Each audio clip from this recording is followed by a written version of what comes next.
Good evening. This is October 22nd, 2018, and this is a regular meeting of the Board of Education for District 64. Tom, if you get a chance, can you take the roll? Fred Sanchez. Here. Larry Riles. We'll be here in a bit. Tom Soto's here. Anthony Borelli. Here. Rick Biaggi. Here.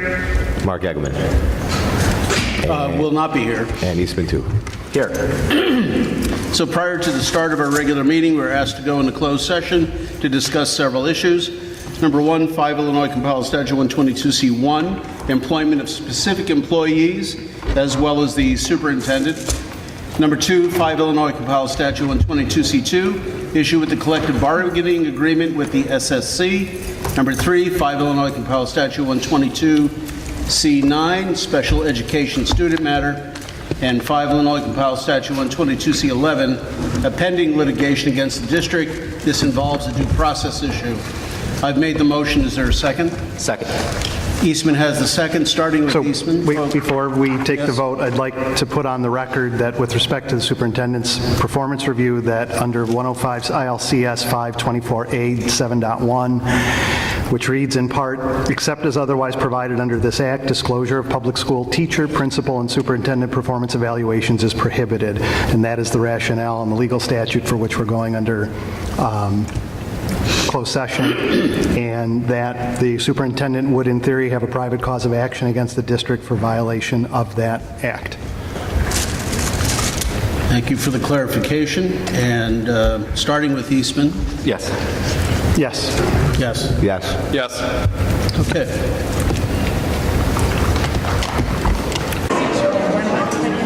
We're going to get started. The board is back from a closed session. And just to update, we'll take another roll call as we get started with the regular session here. So, Tom, please. Turn on the mic. Fred Sanchez. Here. Larry Riles. Here. Tom Soto's here. Anthony Borelli. Here. Rick Biaggi. Here. Mark Eggman. It will not be here tonight. And Eastman too. Here. Okay, so the board has been here since 5:30. We are back from closed session where we discussed matters of student special education, labor negotiation issues regarding the SSC, potential litigation against the district in the form of due process, and we will, after the conclusion of this meeting, go back into closed to discuss superintendent evaluation. Some notes before we begin. At our last meeting, I had mentioned that going forward, the board has decided we will conduct our meetings with some modifications. The public comment section will now be held for comments not on the agenda. After each agenda item, time will be set aside for individual comments for that specific item. Each individual will be held to a strict 3 minutes of comment for all items. There will be 3 seats open for the upcoming election in April. Those considering this adventure should review the information on the District 64 website to aid in the process, which culminates in the submission to the county. District now has supplemental information found on the website regarding FOIA requests. Under the About button, one can find FOIA requests intended that this site will house previous FOIA requests in addition to current requests in their entirety. We have 2 new FOIA requests in our packets tonight. Friday, October 26th, will be Principal Appreciation Day. Please take the time to thank our principals and assistant principals for the hard work that gets done on the micro level each day, in and out, to keep the district running. Our next regular meeting of the Board of Education will be on November 12th, tentatively including the public hearing for the tax levy. Does the board request any changes or additions to the current agenda for tonight? Not hearing any. Just potentially the settlement item? Yeah, Did you want to move that? Well, the settlement item, is there any reason that we need to move it forward, or is everybody comfortable with leaving it as added? There was one agenda item that was added at a last minute for the board to consider, and we just added it on the end. It is posted in public knowledge, and if there's no conversation regarding it, we'll just keep it as it is listed. I turn now toward Dr. Claire Kowalczyk. There she is. There you are. President principal of Franklin School, for the pledge, introduction, and performance by the Lincoln Symphonic Band. Dr. Kowalczyk. So, good evening and welcome to Franklin School. We are going to start off tonight with our Girl Scout Troop 45681, and they are going to lead us in the pledge. So if you could please stand.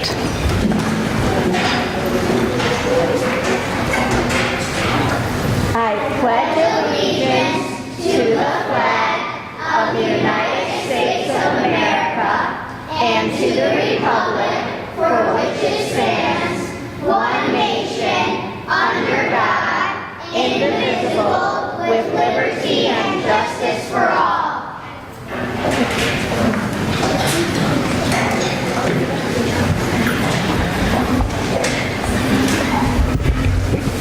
Thank you, Troop 45681. You did a very nice job leading us in the pledge.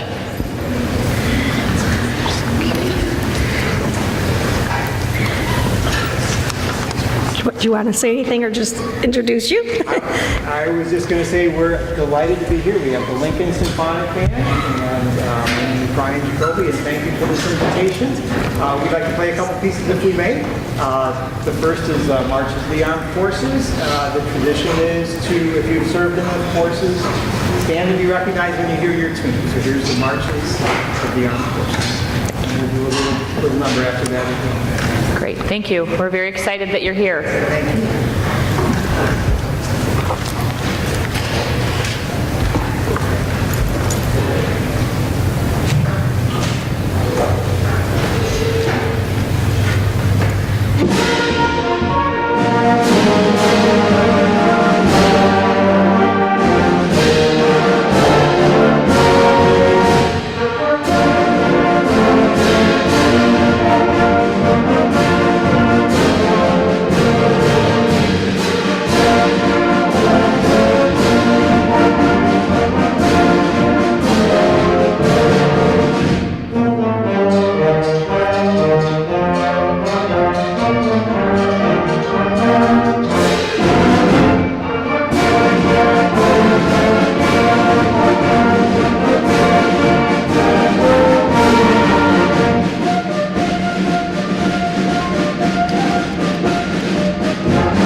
much. We've got one more, if we may. Yes, please. This is a piece called The Overture to the Orpheus in the Underworld by Offenbach.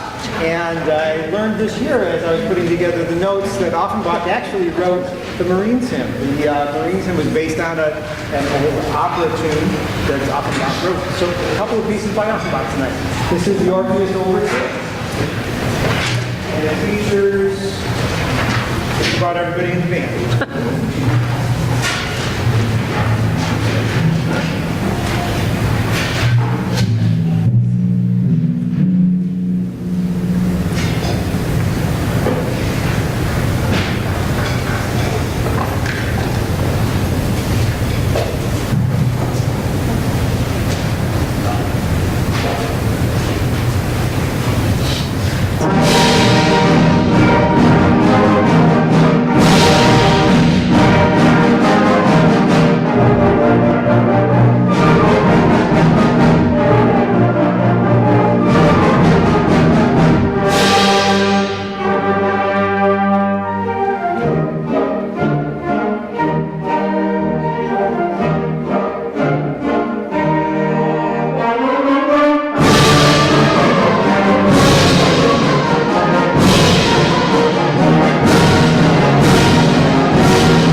pretty proud of these kids. This is usually what we sound like in May, so we've got a good start. I'm not quite sure what to do after May because they sound so amazing already. Where do we go? You might need to just retire. I know. We made a motion, we're not letting you retire.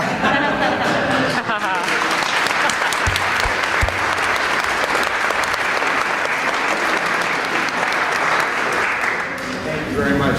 Just let me know if I should dismiss or wait for... Wait, I just want to tell the audience, even though it's mostly parents and grandparents, a little bit about the Lincoln Symphonic Band. So the Lincoln Symphonic Band represents the top tier of Lincoln's school band program. Students earn a position in this group by advancing through the band curriculum and demonstrating readiness to perform at high levels, as we just experienced. Outstanding work. This ensemble is comprised of 42 students in grades 6 through 8. They rehearse twice a week before school at 7:10, which for a middle schooler is extremely early. Am I correct? Extremely early.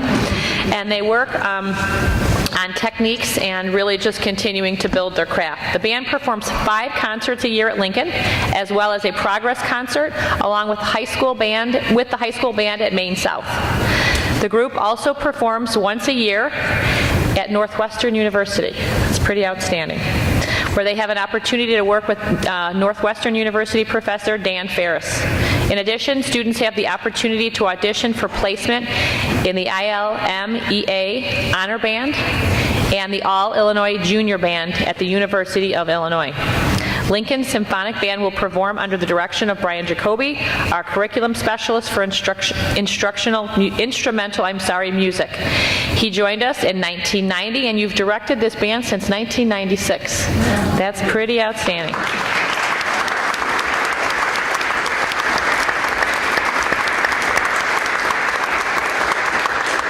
So, they didn't just get here, though, because of their middle school years. Many of them, how many of you started in 4th grade when you could start band? Show of hands. 5th grade? 5th grade for band. 5th grade? Okay, for band. 4th grade for beginners. Okay, where they learn to play instruments, read music, and perform as teams with their peers.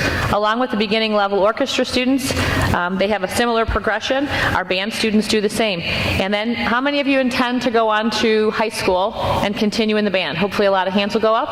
That's wonderful, and it's no wonder Maine South sounded so good at this year's fall football game.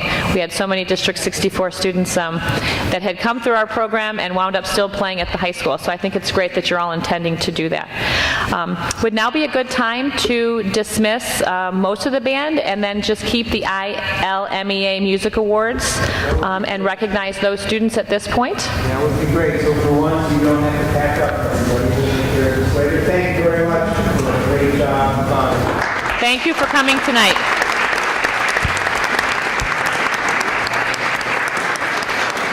Well, it gives the ones of us who have 5th graders playing the saxophone right now Hurting your ears? actually something to look forward to, because my son doesn't sound like that right now. Oh, no. My daughter went to the band. It sounds like a bunch of noise right now. There goes what? So my son decided this year he was going to do saxophone. So when they're doing these are called whatever that instrument's called. Whatever they start 4th grade they start string. If you want to do string here. Okay. Mr. Jacoby is going to help us honor the students, in which we have 11 that received ILMEA Music Award recognition. The Board of Education, if you wouldn't mind making a line right here, the students are going to come and you're going to congratulate them through a handshake line, if you don't mind. Come on up. Thank you. Kind of right here in front of. Great. I'd also like to invite Mrs. Erica Fallhaber to come up. I'm so pleased the district has chosen our department leadership for next year. Erica will be taking over, so thrilled to have her here with us, and she'll help me with the announcement. So these students have distinguished themselves by winning an audition. Around 700 students audition, and this is a regional competition. These students represent the finest students in our area of the state, from here to Wisconsin, Lake Michigan, to about Crystal Lake area. That's a good swath of the state, lots of competition, and they're to be commended. I'd like to give them a round of applause. Let's hold the applause until we get everybody up here, and we'll start with Joshua Parker. Joshua, come on up. And then we have Logan Maurer and Marco Domazet. Callie Berthold, and they all could do a solo. Isabella Starr, Janine May, Patrick Bayraktarov, Maggie Hershey, Declan Cunningham, Joseph Boyd, and Kyung-Soo Chon. How about a hand for these distinguished young musicians?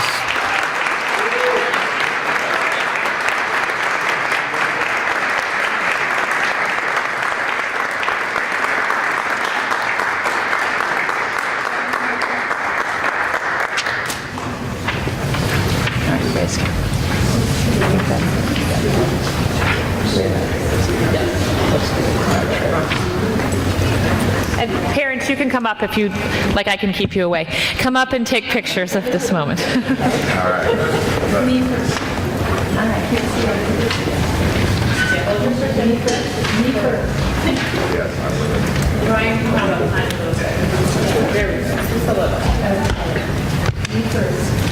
Looking at the other. Camera one. Leg in front. Now everybody. Stand. Perfect, thank you. Nice.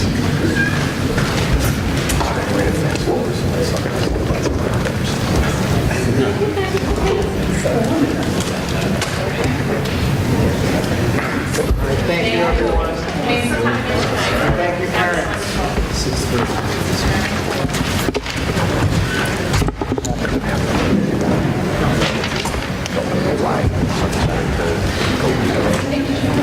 It's a beautiful thing. Right now, eventually if they sound like that, but right now, it's impact their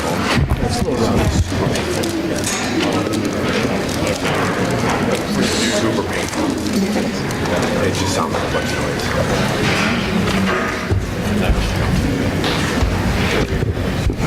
So that was a wonderful example of the talented musicians we have in the district. Before I turn the mic back over to Dr. Kowalczyk, I wanted to just make sure that everybody has on their calendar October 26th, which is #ThankAPrincipal Day. Principal Appreciation Month is in October. It really should be 12 months a year because our principals really work hard and do quite a bit to run our buildings and to support our teachers and to help our students. We will be honoring it with the state of Illinois on Friday, October 26th. We do hope that families, teachers, students within buildings take a moment to express their appreciation to their principals by sending an email or writing a little note because our district, our schools certainly could not run without them. So help me, Board of Education, in an email campaign maybe each of you can send to our principals this Friday. Thank you. Dr. Kowalczyk, Mrs. Donnelly. First of all, I should say that we should have gone before the band because that's a hard act to follow. And I'd like to introduce, this is Mrs. Krista Donnelly, and she's our assistant principal. This past month here at Franklin has been our kindness month. We have an overall theme for the entire month. We do, at the beginning of October every year, we do with our PTA what's called our Raise Craze, and this is our third year of doing that. Last year, some of the funds that we earned from our Raise Craze bought this projection and this whole sound system for our gymnasium now. The year before, we took money from the Raise Craze and it was donated to redo our whole LRC and build us a little green screen studio. So tonight, we'll be highlighting our whole month of October and our kindness, and we're doing it in the form of our news broadcast by using our green screen. Mrs. Donnelly's in charge of our Falcon building behavior team, and she's been focusing with our students more on our acts of kindness, if you want to. Yeah, so we decided that we would continue the good vibes that we started as we rolled out the 2018-19 school year. We had an incredible amount of acts of kindness throughout our Raise Craze and decided that we would continue with that, aiming for an additional 500 acts of kindness throughout our building. We are at 470 right now, so if we are able to make that goal of 500 acts of kindness before the end of October, we're going to have an all-school pajama day. Okay, you can start our presentation. I want to look up it. Good evening, Mr. Support. My name is Jake, and my name is Zachary from 5th grade.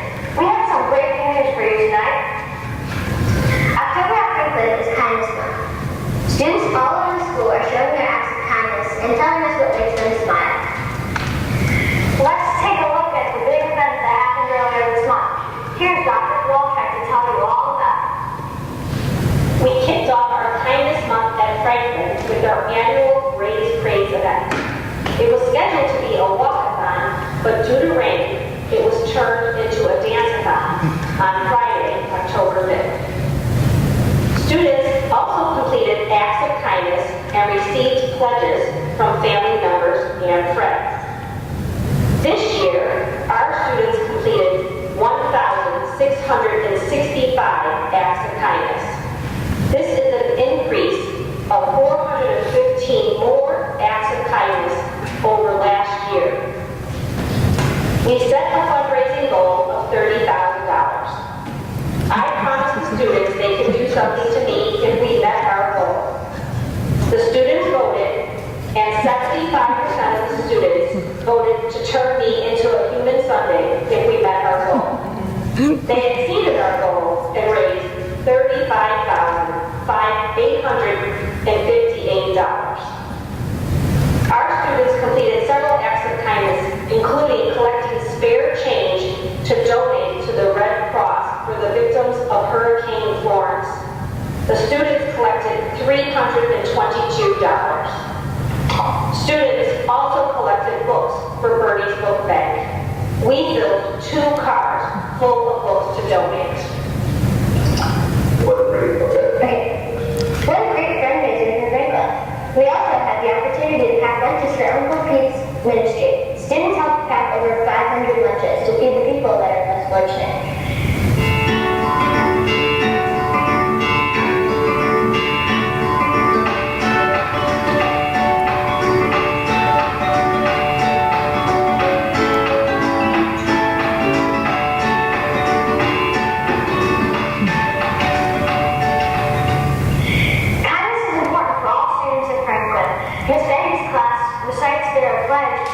Daily basis. Take a listen.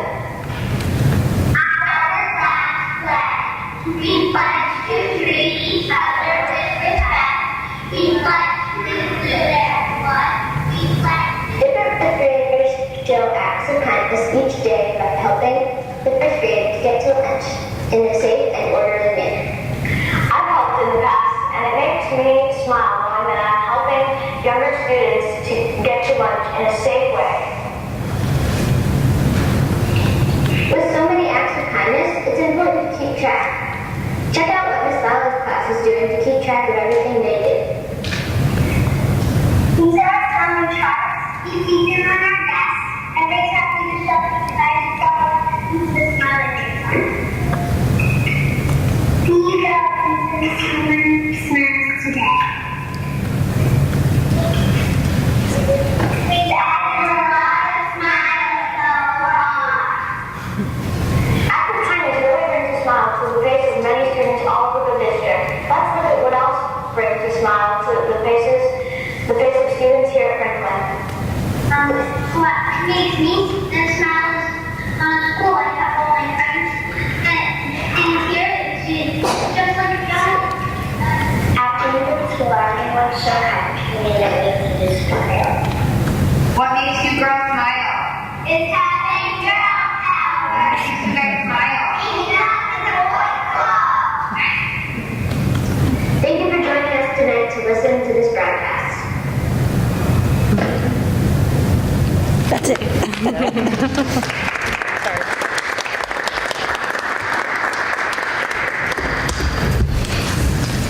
Any questions?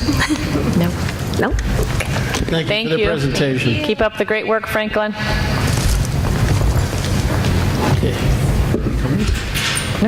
Okay. Next item, which was left off the original agenda, but was added to a supplemental agenda, was the public comment section. It was inadvertently left off, but by law we have to do it anyway, so anybody who thought it was missing, it was going to be done regardless. So per our new policy, or actually our new guidelines, we are asking that public comments at the public comment section be towards any comments that are not currently on the agenda, and every attempt will be made to ask for comments at each agenda item specifically. So if there's anybody who'd like to come to the podium and make a comment on a non-agenda item, please. And not seeing anybody, I will turn toward the first item on our agenda, which is an action item found on page 10, and lost in costs are found on page 23 of our packets, and community comments will follow. The review of the upcoming tax levy, and to lead us in this discussion will be Luann.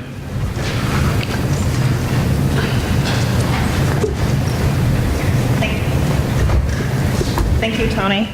Well, it's that time of year again when we need to start thinking about our tax levy. So this is our 2018 tax levy. And tonight I prepared a presentation basically just going over what's in the memo and what is involved with the tax levy.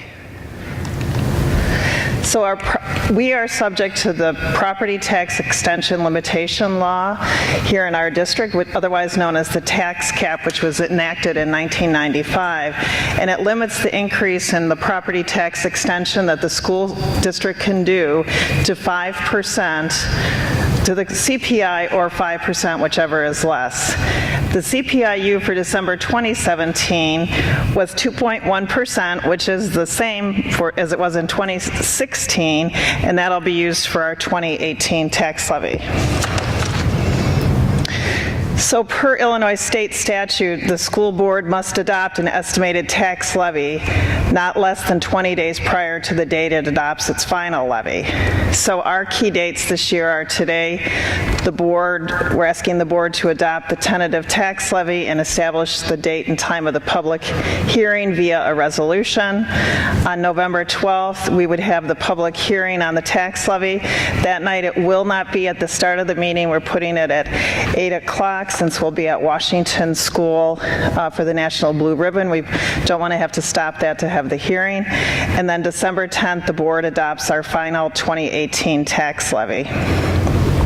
The last step is that we actually physically take the tax levy to the county clerk prior to the last Tuesday of December. Every year, at least since I've been here, the district has done a truth in taxation hearing, which is the one that will be on November 12th. We're only required to do this if our extension is more than 5% that we're asking. So two things we need to do. We have to publish the truth in taxation notice in the paper, and then we have to hold the public hearing, which is the one on November 12th. The only way I could see us ever asking for more than 5% is if the CPI was at 5%, and then you would be adding on new construction. So as in the packet, this is our requested and actual levy increases. You can see in 2017, the CPI was 2.1%. The board approved a levy request of 4.95, and we actual levy increase was 2.94. So of the 2.94, 2.1 is the CPI, and 0.84% accounts for our new construction. Why are we increasing our tax levy greater than the CPI? The district increases our levy to capture all new construction dollars that don't fall under the tax cap the first year they're on the tax rolls. However, we will only receive the amount of dollars allowed under the tax cap for the existing EAV property tax pool. So you can see our levy request for this year, I'm recommending 4.64%. However, I'm projecting using $10 million in new construction that will receive about 2.7. So 2.1% from the CPI and 0.6% for new construction. In Cook County, we do not know what our new construction is until very late in the spring when we actually receive notification of the actual tax extensions. So we always plan to levy for an amount larger than the CPI so that we can capture all of the new construction. So for our existing taxpayers, as I said, the total levy request is 4.64%. 2.54% is a direct result of the addition of our projected new property EAV. This does not contribute any additional tax increase to our current taxpayers to compromise the basic EAV property pool or pie. 2.1% is what the existing EAV property pool will only increase. So their taxes would go up a maximum of 2.1% per the PTEL law. If we were to under-levy in terms of losing new construction or under-levy the CPI, that lost money is foregone and gone in the first year, and that will compound significantly in each future year for the district. We never would be able to catch up because we're limited by the PTEL every year. So each year's limiting rate formula under PTEL begins with the prior year's actual tax extension. Our financial projections that I prepare assume, as directed by the board, that revenues will grow each year at the full amount legally available to the district. We keep our expenditures in line with CPI growth so that we don't ever have to go back to referendum for an operating rate increase in the district. So looking at how EAV change, CPI, and tax rate work, if we have our existing EAV decreases as it did in the late 2000s, the tax rate will go up because the amount contributing to that pie shrinks, and so the tax rate goes up for everyone else. If our EAV increases, then your tax rate would be lower because there's more EAV in the pie to split up between the taxpayers. So the factors in our tax levy here in Cook County, the CPIU is known, 2.1%. The EAV estimate I have is $1,600,000. I think I'm missing a number. $1,696,966. And let me give you the rest of that one.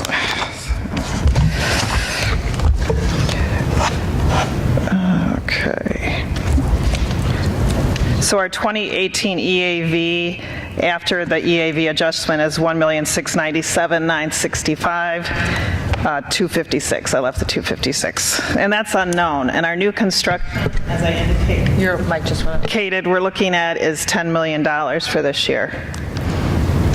So our tax levy calculation is fairly simple. We take our 2017 extension, which is what was actually extended by Cook County. We add the CPI to that to come up with a new extension amount.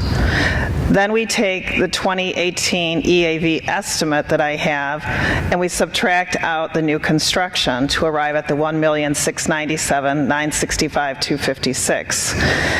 So our adjusted extension base, which was calculated from the 2017 extension and the 2017 CPI, is then divided by our adjusted EAV to come up with a limiting rate. So our total estimated extension for 2018, so rate times EAV, is $66,886,047. This is for the operating funds. It doesn't include bond and interest, and we'll talk about that at the end of this part of the presentation. So looking at our tentative 2018 extension versus the actual extension, the new money, and this is actually the numbers have been increased to capture the new construction, would be $1,759,275, and that was if we captured more than $10 million in new construction. So what happened in 2017? On the left, you can see what we requested. We increased the tax levy in the education fund to cover any additional new construction. So the actual variance in education was $1,795,228,000. You will notice on the total levy request for all funds except for the education fund, the loss and cost factor has been added on when you look at the actual extension.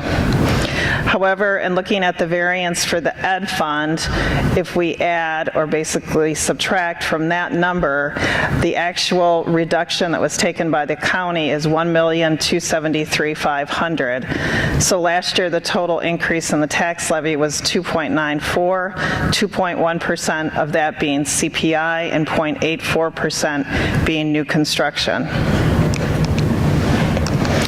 In terms of our bond and interest,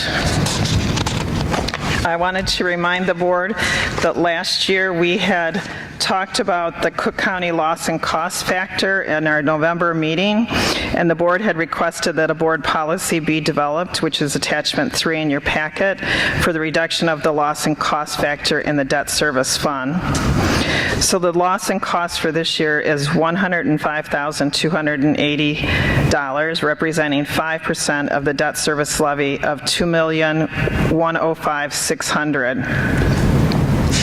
The board had reached consensus during last year's discussion to implement the policy once the board issues new working cash bonds for facilities works for 19 and 20. The current funds in the debt service fund are earmarked as part of the financing for the issuance of the working cash bonds, as was most recently discussed with our financial advisor, Elizabeth Hennessy of Raymond James. However, if the board chooses, the district could abate the $105,280 loss in cost for this year. Last year, James Levy had prepared the resolution, which would come back when the board adopts the tax levy in December. You would sign that, and then we would basically abate that loss in cost in the bond and interest fund for this year. Please.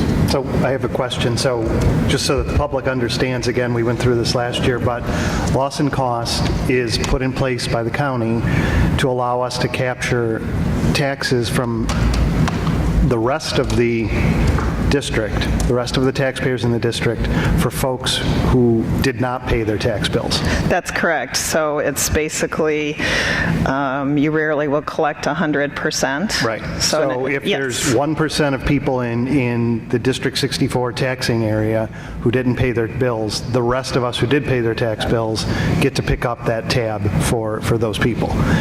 So what we discussed last year was that we're permitted by law to do loss and cost of up to 5%. In the bond and interest fund. It is rare that we ever actually don't get the 5%. Correct. It's rare that we ever hit anywhere near that number. Usually the loss and cost actually comes out to be realistically more like 1% or less than 1%. Correct. So in effect, we're taking 4% more than we should be taking from the taxpayers for no reason. So what we agreed was to not do that in the future.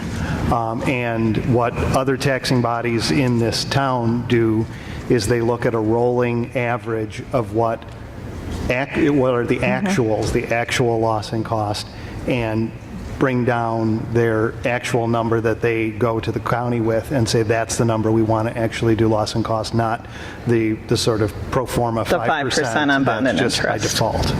Okay, we can make that adjustment. Well, no, I mean, that was what the board talked about last time. So, I think where we came out was we wanted to implement that, and we wanted to implement a procedure where we were going to look at actuals and then come back in time. So I understand that the 5% equates to $105,000, if that's what I'm understanding. Is that right? 5% is $105,000? Yeah. That doesn't sound right. Out of $2 million? What's the $2 million? The bond and interest, the debt service levy. So it's only, yeah, but we take loss and cost on other things as well. Right, but if you zero that out, then the amount they reduce the ed fund by will just be less, because we're still going to get the 2.1% that we're entitled to. Whoa, wait. We get loss and cost on all of those, or at least multiple areas that we're allowed to tax on. But we only receive 2.1%. Because of PTEL. Yes. Why Cook County adjusts it, I have no idea. So we get a max of 2.1%. That's correct. On the capped funds. On the operating funds. So the only one... As we discussed last year, that in reality, a lot of the loss and cost ends up being mitigated by the 2.1, but there are certain funds, right, correct, that aren't subject to the bond and interest and those fund. Whereas you'll see the actual impact, and then that's why we developed this policy. Right. So just so I'm clear, so this last year, in reality, the other funds, the loss and costs on the other funds were mitigated by PTEL. And so it was a zero. Yes, it was mitigated through the ed fund. So the only extra money we got in loss and cost was $105,000. Last year, it was right around that amount. last year. But there is a real number. There is an actual number of whatever the percentage is of people who didn't pay their tax bill in our district. So what is that number? I guess I didn't understand that from the memo. What was the number of dollars we actually did truly lose because Mrs. Smith or Mr. Jones didn't pay their tax bill? I can bring that to we did that last year, that calculation, I think, but for the last 10 years. That's the delta I think we agreed we would take or not take, is if, let's just say hypothetically, it was 10 grand that was deadbeat, nobody paid their tax bill on, that we lost 10 grand on, but we gained 105, so the delta is 95. So we're going to abate 95 in this case. Well, the policy you guys had asked about was if the fund balance exceeds $250,000 after making all the required bond payments, that we would not take the loss and costs. What I remember, I mean, just for a good example, we have $2 million in excess fund that's accumulated because of the loss and cost accumulation over the years. And we need some money because Cook County may not be paying us with alacrity, and we have to make our bond payments regardless. So last year, not the 5%, 10%, gets too confusing. So I believe it was even my recommendation that we use $250,000, and anything over $250,000, we tell Cook County we don't want. We're not going to collect that.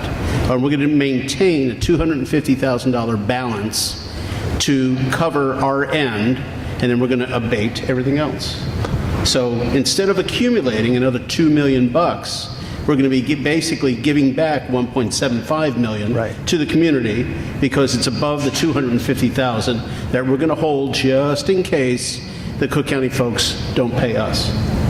And attachment 3 are the policy that James, the draft policy, shows that because we figured that 250 would be more than enough, if Cook County is late, that we can at least, we can borrow from other funds. So in this case, if we had 250 sitting there and we got 105 in loss and cost, we're giving it all back. Right, we wouldn't take it. And you left yourself two options of doing it, either abating, right, or directing Cook County not to take add, it in the first place. In the first place, right. And the timing works out. We have a heads up of that far enough. Well, for the loss and cost, obviously there's a deadline. Abatement, we could pretty much, when you guys decide. Yeah, the abatement part, but I mean the heads up of being able to tell them not to take the and money. I think that's why we chose both options to give you guys the flexibility. And we do have the resolution that is prepared for that to stop for the collection of that loss and costs. Correct.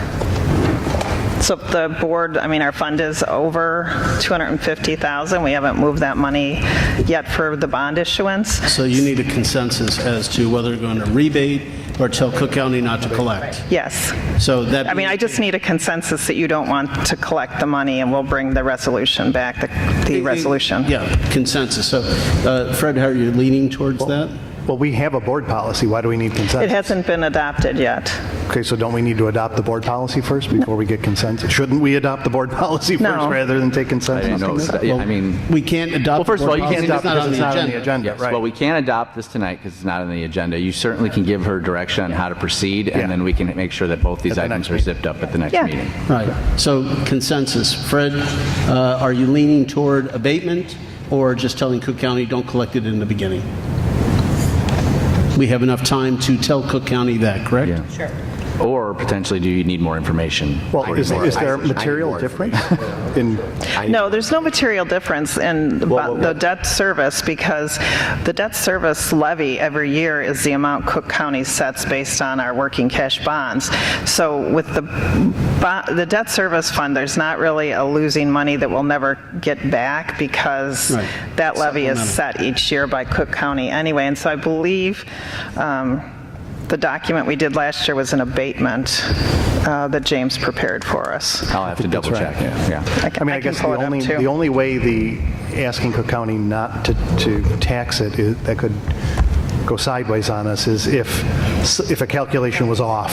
Right. If something happened and so we say don't do it and then it turns out, oops, we're at 230 instead of 250 and then we've got a theoretical problem. The point I was about to make, I don't necessarily trust Cook County's figures. Having appealed mine for years and years and years and years and years, So I would always go for abatement. Well, the 250's in our bank. The 250, so it doesn't matter if Cook County makes a mistake, that's only on the projected numbers. But we've got 250 in our bank account. So anything above the 250, we're telling them either to don't charge anybody or give us the money or we'll get a rebatement. But if you're thinking we're going to be below 250, we're not. That's already in the bank. Right. So that's a moot point. And if Cook County ever came back, and this happened about 8 years ago, and decided not to give us money till like December, we're still okay because we can borrow money from the ed fund through resolution or something, so it wouldn't be a disaster. Over the years when we were actually collecting and keeping these funds, what did we do with them? What were we using them for? The only thing you can do is accumulate them in your debt service fund. You cannot legally use them for anything else. And then we're using them for the financing of the working cash bonds. So it's not like we could funnel that money or move it. It's usually used by districts when they are issuing other debt. So you were issuing other debt to improve our schools? In 2014, you guys did. And then you can use this money to pay those bonds. So the reason I'm asking the question is over the years, we've been collecting the money, and we've been holding the money and keeping the money, and we've been using that money, and a lot of that money that we've collected over the years has helped us pay for a lot of the construction we've done on all these schools, which, by the way, I'd like to commend everybody here. When I drive by our schools, I am very impressed with the way they look from the outside, and when I go inside, they're starting to look really, really nice. But we used that money for that, and we did a lot of work, $30 million worth of work, plus, if I'm not mistaken, right? And we've been able to do it within our means. I mean, so that's a very loose term.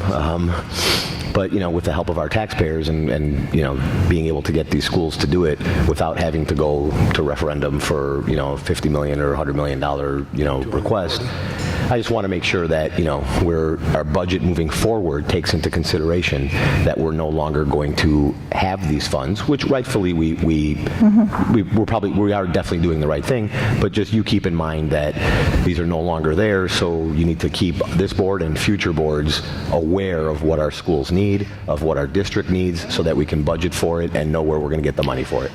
Correct. So the one thing about this is when you issue your working cash bonds, right, you know what your payments are going to be, and it has helped, and I'm only assuming this is what they did, but it's typically used when you have some outstanding bonds and issue new bonds. It's used, to make a payment or something like that. So, it is used in the end to help the taxpayers because it may make one of the payments, but we certainly don't need to be accumulating money in that fund because our collection rates are fairly high here. Agreed.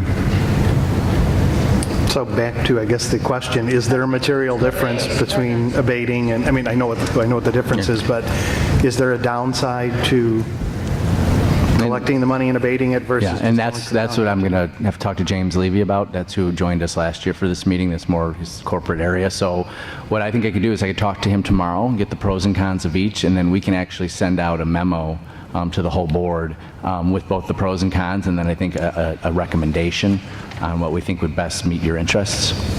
Okay. And we still have time to take action. Yeah, what's most important tonight is that you want to honor this policy, right? Even though it hasn't been adopted, we're just not sure which option we want to exercise at this point. So I'll do the due diligence tomorrow. I'll find out pros and cons, and then we'll get a communication to the entire board. And then if you would like to, individually can communicate with Luann. Or if you have a committee of the whole meeting or something in between, maybe you can revisit the issue then, and then we'll know which paperwork to have ready for you. We can actually, if we put in Lori's Friday memo, then we can actually come back with both options. And I'm pretty positive the one that he drew up last year was for an abatement. Yeah, but we can, if that other option is that we can just not collect it first, then I can certainly put both of those in as action items. So how does Eastman is next. Okay. So if I get this right then, by right, we were able to collect that money. And save it in a little savings account to use for later. But by no means, just because we're allowed to, doesn't mean we have to, or we should. Correct. Okay. So, if we abate, the taxpayer is charged. Not charged. No, they're getting. They get money. No, but if they are originally charged, Yes. we collect, we get the money, and then we give it back. How does the taxpayer I don't get it think back? that's how it works. Well, that's what I'd like to know. I mean, Because you're going to sign the document to abate the funds before the tax levy is filed. so basically, so it's the same thing as telling the. It really which is. is why I'm trying to figure out the difference between. And we'll get the information and we'll get it out to you. I mean, I can tell you what the difference is. If you do it pre and then, so if this was a different fund and you did it pre, you lose that money forever, right? It's never there. If you abate, it's not the same issues as reducing your tax levy. Because when you reduce your tax levy, then going forward every year, that reduction is still on there. So we're not proposing reducing the tax. No. We're just proposing. So we'll put it in the Friday memo for you what the difference would be, and then I'll prepare both. We'll have both. If the option is for both, we can have two action items. While you're doing that, I'd like to know how the abatement looks on a tax bill to our taxpayers, or how it doesn't. Because I think that's one of the main issues here is if we're going to be reducing, not taking the money, we want to make sure that the taxpayer doesn't get charged it, knows they're not paying it, and we actually, if one or the other does that, then I think we may leave. I don't know that it'll be on the tax bill because I live in Winnetka where they abated taxes, and first of all, I didn't notice any difference in our tax bill, but there was no negative abatement number. Actually, I think 207 has done some abatements in the past. Yes, they have. And I thought I saw a notation or an annotation on the tax bill. I don't remember seeing it on ours, but they have for their bond fund. But we'll find out, and it'll be in the memorandum to the board members, so we'll understand it.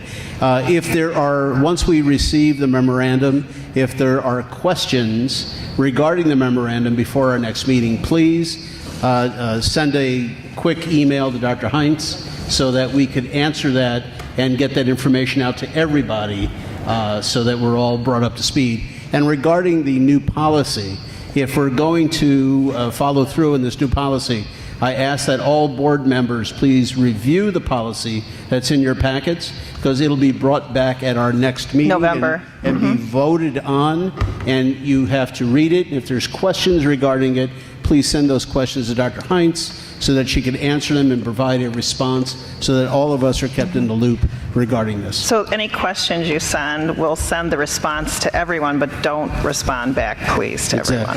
Exactly. Except Rick, because you don't care about Open Meetings Act, so. Yeah, really? Go right ahead. I love violating the open meeting. That's right.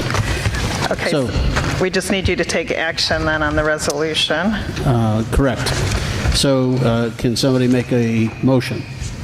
I move that the Board of Education Community Consolidated School District 64 approve the 2018 tax levy estimate established by the establishment of the date and time of the Truth in Taxation hearing for November 12, 2018 at 8 p.m. and the publication of notice of Truth in Taxation hearing.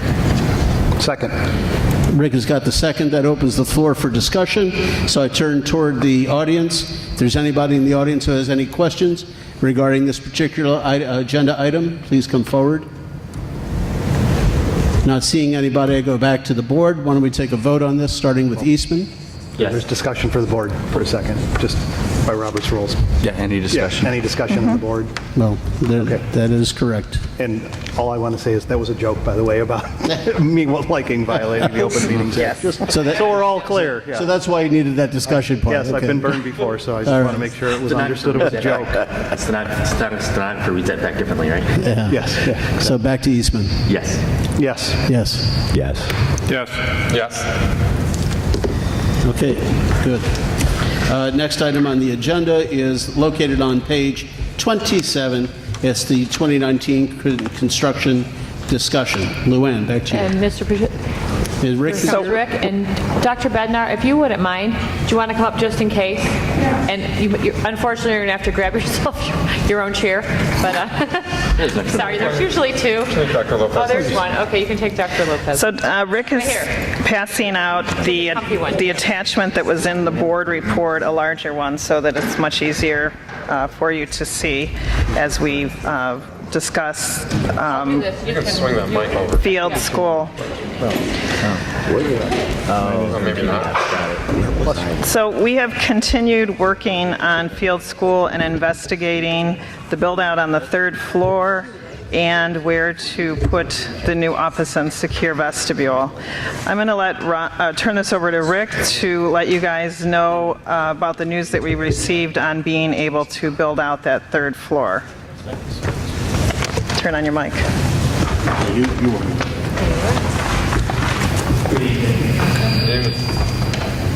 So, thank you. I didn't quite hear Luann's comment on the third floor. Why we can't build it out. Okay. After reviewing the existing structure of the building, the beams that are supporting your roof framing itself are not strong enough to support a floor structure itself, and transfer that down to the other columns and beams. Couldn't you get lightweight furniture? On the first and second floor. You did help out that place at Clemson. I'm totally kidding. So, it just will not, it's not feasible the way the building is now, and it would be an extensive remodeling that would incorporate having to tear apart both the first and second floor classrooms, so we would not recommend that at this time. So apparently when that was developed, when that wing was established, it was never intended to have a third floor up there, which doesn't make any sense. I mean, why wouldn't they have thought ahead? Right. But to retrofit it now with steel beams and all, Yes. you'd have to rip the whole thing up. That is correct. So what they did was they framed the roof line to match the existing roof line that was further to the other end of the building. So they built it was it as a- cosmetic. So cosmetic, that's it. So they built a two-story addition with a cosmetic third floor. Correct. Yeah. Dr. Browley, can I ask a quick question? Rick, please. Thank you. Before we go into each of the options, it would really help me and maybe some of the other board members and the public. Can we go back to the very beginning as to what's the goal of this project? Is the goal of this project just to get us a secured vestibule? Is it to get us additional classrooms? What is our goal of doing this? Because we have several $1 million options on the table here, and I just want to make sure that we agree with that goal first of all before we even go down this path. So I'll answer that for you. The goal, and it changed a little, I think, after our committee of the whole in September. The initial goal was to have an office and a secure vestibule, to put that on field school as we are with Franklin and Carpenter this year in the summer of 2019. Our goal has always been if we can create additional classroom space out of either the existing office or making other slight modifications within a school, that we should do it at that time. Where are we currently with student population at the school in terms of our capacity? This school is, but it's not as tight as it was because Washington and Roosevelt are closer to capacity. This school, I've seen a slight dip in enrollment. So we're 90, 95, something like that capacity? Maybe 90, 95, because it was the largest school, but I've seen, kindergarten classes not being as large in this building. Okay. But from a functional perspective, do you feel as though you have any wiggle room? At this point, we have no classrooms that are full size in which another class could go should anything become a larger group. So not knowing next year's kindergarten makes it hard to anticipate exactly how space would work. But this year we have 5 sections of kindergarten, so we have a room that we do use for that 5th kindergarten that if we were to grow in 1st or 2nd or any other grade level, I would have no room for it. So one of the things, too, linked to your question, Rick, is Luann and I had a conference call Friday last week, it seemed longer, with one of the companies that we're looking into to do a capacity study. And it's going to be a 3-pronged study. One will be capacity, we'll look at boundaries, and we'll look at building utilization. Building utilization. So that's going to be done very quickly, kind of moving beyond the office enhancement vestibule as we think towards the next maybe 5-year span of facility work. So I have a question. Yep. So I understand we can't do the build out on the 3rd floor, the beams and all that. The space that's up there now that we're not using, we still can't use that. There's no way to use that vacant space up on the 3rd floor. Not for any occupiable space, no, because of the floor loading that requirements by code.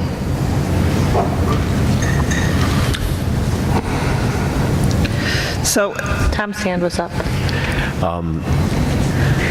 So I can clarify. Initially, we started out looking for office space, looking to upgrade the offices and do the vestibules, which was the goal for all our schools. Correct. And then while we were looking for options to do that, we realized that the options we did have on the original bump out in the front of the building, which was one of our plans that I don't see as one of our options now.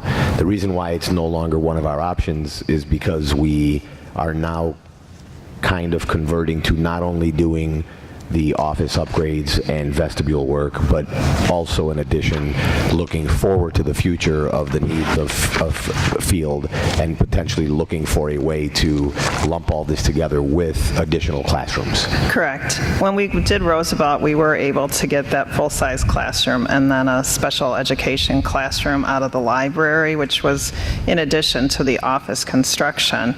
And after our September 10th Committee of the Whole, I left with the opinion that when we're doing the office and secure vestibules in the schools, with field now being the last, that we need to be keeping an eye on potentially being able to create additional classroom space. And that original plan, excuse me, that original plan with the bump out in the front would not gain us any additional space at field. No, and they would have lost space. It would have been better offices, right. Vestibule, but loss of classroom space. Yeah, not a full size, but we would have lost a small classroom. Thank you. So to that end, because when I think about it, whether you put the addition on the northeast side or the southwest side, to me it's a swap. But I must be forgetting something. The elevation change within the building. And that would affect us how? Because we can still have a ramp, we could still get up to that level. The current office becomes the classroom. So in either construction scenario, the current office, we gain a classroom in either scenario. But there's some negative. No, there's no gain of classroom if we leave the office where it is right now and do the build out. No. If we take the current main entrance now and go out front and put an addition there rather than the addition on the northeast side. We don't have room to put an addition over there. Well, what Anthony's saying is there would be an addition there, but it would only be to accommodate the vestibule. The new proposals are to actually build a classrooms or bigger offices, or it would be a much bigger bump out. So the one that you're talking about is just a small bump out to accommodate the vestibule. The bump out that's on these proposals is to accommodate much more than the one we brought to you before was to accommodate getting the secure vestibule in. The one where it was just involving that office space. But I left the 10th with the opinion, and I think Rick and Ron did too, that as we're doing these projects, we need to be looking for additional classroom space if at all possible. Mm-hmm. So if we can walk through these three options and then answer your questions and see where you want to go from there. So option one, we would be adding, if you look at your option one papers, on the first page, we would be adding a 3,400 square foot addition near the parking lot on Elmore Street. This would be the school's main office with a secure vestibule entry. The entrance and exit for the children would be separate from the visitor entrance and exit, so we would not be mixing the two together. The existing main office would become one regular-sized classroom and a smaller classroom to be used for small group instruction, or subdivided into areas in which students may receive services. The estimated cost for option one is $1.6 million. So, Rick, if you want to kind of walk them through the second sheet. And Rick, if you could, I suspect that there's pros and cons for each suggestion. Yes. If you could offer those to us for some background.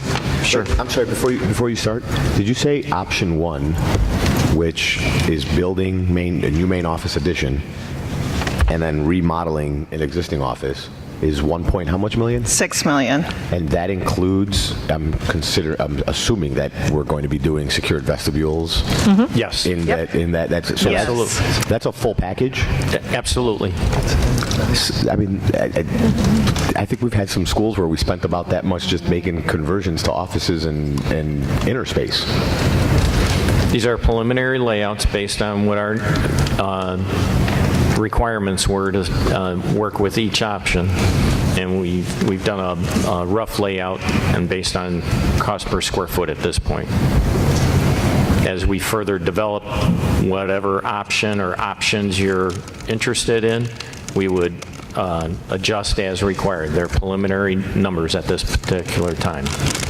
But they're not far off. No. I'm surprised how low they are in comparison to the work we've done in other schools where we've basically just converted what we currently have and added secure vestibules. Well, I wonder if some of the costs incurred in some of the other places, Tom, would have been the HVAC and things like that, that they would have had much more mechanical work in the other locations, which would have gobbled up some of the expenses. This space is going to have its own mechanical. It's probably cheaper to do that than to retrofit some of this stuff. So if you look at Lincoln, we had to put in the new ramp, right, coming up to the building. We had to remember where the entrance is now used to be stairways and the nurse's office and that. And so when you're doing that level of construction and involvement, right, I mean, the cost increases. When we look... Remind me, what do we pay for Lincoln? For Lincoln? For both projects? For the LRC and the secure vestibule? Sure. That was about, I believe, 1.1 million or 1.2 million off the top of my head. The reason I'm asking these questions is so that while we're discussing this, we can get into perspective the numbers. And although 1.8 million or 1.6 million is a very large number, especially when it's being paid for by taxpayers, the benefit of what we may be getting, and we'll see that as we discuss it, very well may be worth the discussion, since we can compare it to the 1.1, 1.2 we spent on Lincoln and what we received there. We didn't really have many other options there because we don't really have the space to be adding large, big bump outs, to the fronts and backs of that building. However, in this case, it may be something we would want to explore. So that's the only reason I'm bringing it up. All right, so option 1, any pros and cons for option 1? Well, we're trying to be as efficient as possible, but we're still doing an addition on the building. Previously, you've looked at that, and doing the addition off of the northeast corner is possibly a little more efficient because we're basically going to build a separate single-story building for you in that area that's going to connect to the existing structure fairly easily, I believe. So you build a separate addition, and there will be an addition of 1 classroom plus a half classroom. Correct. For utilization. Right. With remodeling the existing office area. And then if we were to flip that over, and pardon me, I don't have that in front of me, but if we were to flip that around and do the southwest expansion there, we could put the vestibule on that. But if in this 3,400 square foot space, you're going to have your vestibule and office, could we not take that 3,400 square foot thing and put it on the southwest side? Or is there not enough room on the west side to incorporate that? We would be having some larger issues with front yard setbacks with regards to zoning requirements. Yeah, 40 feet. Yeah. Correct. So I would feel more comfortable going to the northeast if we're going to look for the addition. We got more property. Correct. Are your numbers taking into consideration doing the foundation and the structural in a way where 30 years from now, when future boards go up into the attic and they want to add a second floor to this, they can? No. They are not. We might want to consider that as a board. But there's a reason for that, okay? The structure on that north end of the building, there is no second floor that reaches out over that corridor space that connects to the existing gymnasium. There's no way to really do that connection, because you'd have to tear apart part of the gym area, part of the area at the north end of the building there to build a whole new hallway that would bring it east and west on the second floor and then back into the north-south corridor of, say, the second floor of that. And that would be really difficult. What's the average size, what's the average size classroom at Field? Throughout because I'm seeing here 25 and Dr. Borelli said that it's 1.5. It's around 800. No, I'm saying the classroom size. Right, 20 around 800. Square feet. Square feet. Oh, I'm student-wise. Student-wise, it's 22, 24, Well, it 20. depends on the grade level. We're within the grade level guidelines. The reason I'm asking, this is closer to 2.5 to 3 classrooms than it is to 1.5. Well, It says, at least the paperwork says 2 classrooms, one at 20 students and the other one at 44 students. And we don't have any classes with 44 students. That's exactly right. So in reality, it's closer to 3 22 student or 21 student classrooms, which is where we like to land anyway, right? Dr. Hines? More than likely, you have something within your contracts with regards to class size. We have class none bigger size than 28. guidelines. Right. I know it's none bigger than That's 28, but we like to land at 22. Is Or where we 23 or really strive to be, and that would make this, if we wanted to, it would make it the equivalent of a total of 3 classrooms almost. The square footage per student is based on a code requirement. Typically, that doesn't take into consideration additional space for storage and things within the classroom itself. It takes into consideration of how much space does a student need to function in a classroom. So we already know that there's going to be an attempt to put all of the first grade on that first floor, and right now you've got to bump one class up. So arguably, if Tom is correct, we could get 2 classrooms for first graders out of that space, and you would have all first graders on the same floor plus 1 extra classroom. Yes, but it would be very tight in a classroom smaller than... really small. Well, so then we're back to reality of... Well, there's 22 kids in the class. I know, but if you remember when we were over at Roosevelt, we were we'd have just 24 in first grade, though. today with showing Claire the learning wall there, and speaking with some of the first grade teachers whose classrooms were how big? Just under 800. Just under seven something. If you design a classroom, say for 24 kids, you need, according to code, you need 20 square feet per child. So you would have a classroom that's 480 square feet, which is awful small. That's the size of some of our reading rooms. Teach. No. Right. That we use for 8 children. So the amount of room that they recommend is not enough? So in reality, it's only 1.5 classrooms. What is the standard size classroom if you build a school now? 800 to 900. 850 to 950. Standard classroom in the 800s? Yes.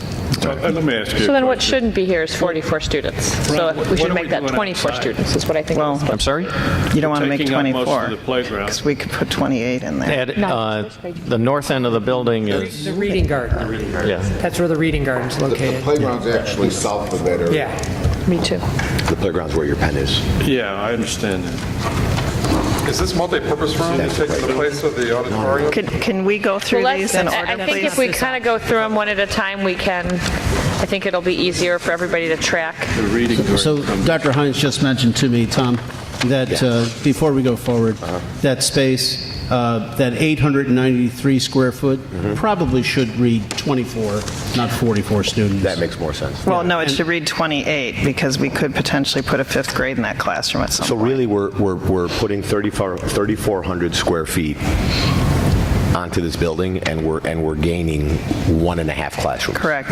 And is 1.5 classrooms really going to solve our problem if we become overcrowded and add kindergarten to the schools? So we have other options here.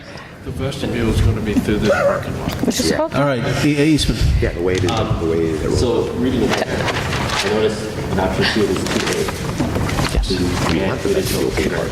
You want people to I know. 1A was that similar option. Okay, can we go in Okay, so- order on these, please? I respectfully ask. One of the things we talked about with the kindergarten classrooms is, and when this was put together, it was before, we had consensus at the board level that if we go the route of full-day kindergarten, we're going to try to bring that to the district through referendum. So we didn't want to then build the costs of those 2 kindergarten classrooms into this type of a construction project. So that's why you won't see the options that have those extra kindergarten classrooms built in. One does. Okay, we certainly We just want to could. show it to them. Right, so they understand that, but if the board is telling us referendum, then we might not want to go that route. Does everybody understand that point? The idea that which actually obviates in number 2, why even venture forth that in 2 and 3. But if we are going to consider at some point in the future full-day kindergarten, we'll worry about adding more kindergarten at that time. So let's just concentrate right now on the secure vestibule and the offices and what that trade-out might get us. Right, because if you recall, when we were talking initially about, we had shown you how we could do for 11.5 million, we could make an early childhood full-day kindergarten center off Jefferson. If you're going to have us go to referendum to potentially bring full-day kindergarten here, we want to rethink whether or not we want to do that via kindergarten center or whether we're going to seek more monies through referendum so we can build additional kindergarten classrooms and keep kids at their home schools. Just so you understand our thinking. So I would suggest, therefore, if that's the case, if option 2, which you're going to go into in just a second, if we abrogate out the kindergarten spaces, so we're dealing with apples to apples. Yes, 2 does not have any kindergarten spaces. 2A does. Essentially what 2A does is it shows you where kindergarten rooms could go based on the flexibility of 2. And as long as we're only using it as a placeholder, that's fine. Yes. I mean, unless you'd like to throw all that money at it right now. Yeah. But, He would take the classroom. But this includes the build-out for the kindergarten, right? The cost does? 2A, not 2. 2A does. 2A does. Yes. So if we could abrogate Go to that. 2. So on 2, just wipe 2A from your memories. On option 2, we looked at a little over 2,000 square foot addition in the same location as we had indicated we would put the new office. However, this would be a multi-purpose room with a stage.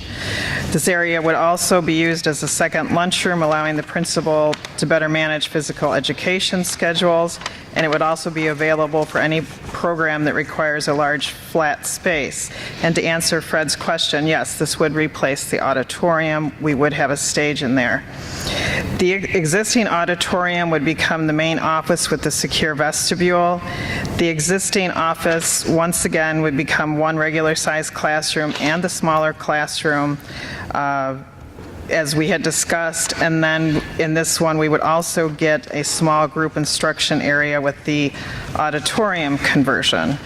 So the estimated cost of this one is $1.5 million, since the addition is about 1,350 square feet smaller. So I also want Jason to address this option and why there would be a preference for this one. The advantages that I see in option 2, it preserves a space for performance that would be used in the building area where we have like our holiday sing. So those kind of larger event activities are clustered together at that north end of the building. The office, by being where it would be located in the auditorium, would be still centrally located in the school. Those 2 second grade classrooms near the north gym are as far roughly as the kindergarten classrooms are. So it's not, none of them are far, whereas if the office was put adjacent to the north gym, we'd be very far from all of the kindergarten classrooms, and if a child had to go to the nurse's office or whatever, that would be a super long walk for our littlest students. So this gives us the most centrally located office. It keeps our main entrance area as the main entrance, which I think most of our community associates with our existing entrance. And it allows us to do some things with some lunch plans that would help our students have a little bit more supervision and a little bit safer experience. Because there'd be fewer kids in. Because we'd be able to do fewer kids at a time at recess instead of half of the school.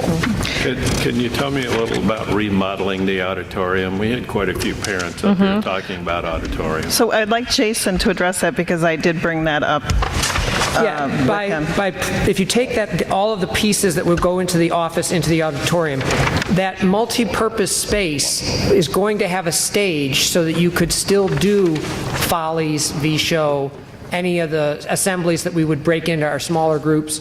So we'd use that multi-purpose space for those different activities that we're just not able to do sometimes in the auditorium because of the way that the constraints are. Like Holiday Sing will still be in our North Gym because of the way that we try to do the number of shows to fit parents. So the easiest way... seating out of there? Right, so it would look like Emerson. You know how Emerson has that built-in stage, and then we would just bring in chairs for follies, for V-show, for performances, for your assemblies. But when there isn't a need for the stage, that's wide open space. So we think it's just a better utilization of space. Would it look like this room with a stage? It would look like Emerson's multi-purpose. Just like Emerson's multi-purpose room. It's going to give you a fairly large instructional multiple use space also. So it's not just for music, but instructional. You'll be able to hold additional PE classes while you're still having lunch, possibly, and shifting things around. So you will get the use out of a multi-purpose room for instructional space also. Do you envision that room being used every day? I would. Yeah. I see that you're adding a vestibule to that as well.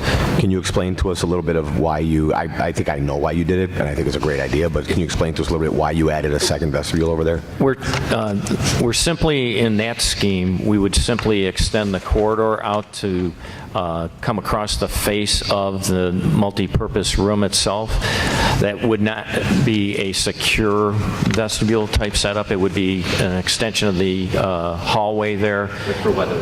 And for weather entering the building at that point. Would you be able to? I mean, I would assume that if you adjusted a little bit of the distance between the outer door and inner door, you might be able to put another door directly into the multi-purpose room, so when that space is being used in evenings, it is completely secured off from the rest of the school, and you don't have to worry about people walking through the school. We would have that still because there are doors at the north end of the hallway there that lock and close, and then you still have washroom facilities at that north end that you would use for either space that you might be using in an after-hour activity. So The double doors at the end of the ramp, right? Correct. So it's safe to say that you can actually separate that whole new section with the current bathrooms from the rest of the building. So at night, if you wanted to rent out it to a outside user, you don't have to worry about the rest of the school being exposed to that outside user. You just give them entrance to that side, and they have facilities. They have restroom facilities, bathroom facilities, and the multi-purpose room to use. That is correct. So we're looking at like 2,000 square feet here for the multi-purpose addition. Like based on this room here, how much of that would be this room be? This is probably pretty close to that. This might be a little more, but yeah. The multi-purpose is 2,900. That includes the corridor space out in front. The multi-purpose room itself is 2,050. Yeah. So what would you land this space at? Well, it's probably about 2/3. Yeah. What is this located? This is probably a little over 3,000. 3,000. Yeah, my guess.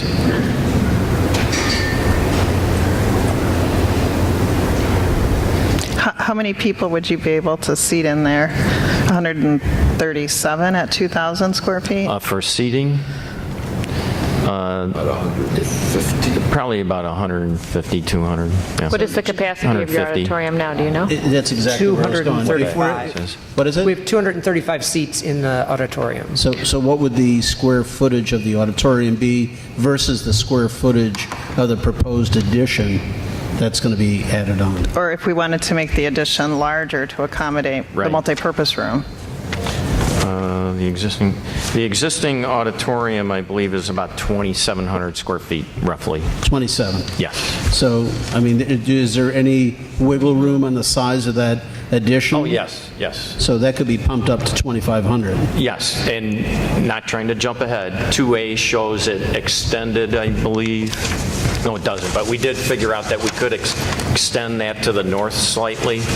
You do own the property that's to the north. There's a walkway back there. Like 1A shows. Yes, like 1A does show that, extended it, yes, but we could reroute that around that end of the building. So Rick, could you, not putting you on the spot, but we can maybe We're putting you on the spot. we're putting you on the spot, do questions, and could you figure out what that would look like in terms of the cost adjustment for them? To extend that out? Yeah, well, Tony can do their discussion here. Or we can have you come back up. Was that, how much more was that? 34.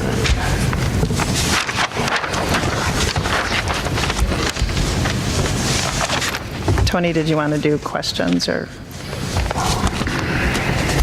did you want to do questions or anything while he's doing that? Does anybody have any questions?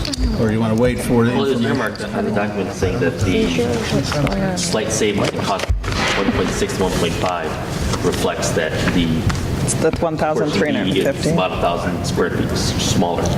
So Would we can get 1,000 square feet from. Would it be for safe to $100,000, assume that seems like- that we would not exceed the 1.6? It would be an additional $175,000 to $200,000 to push it a little further north.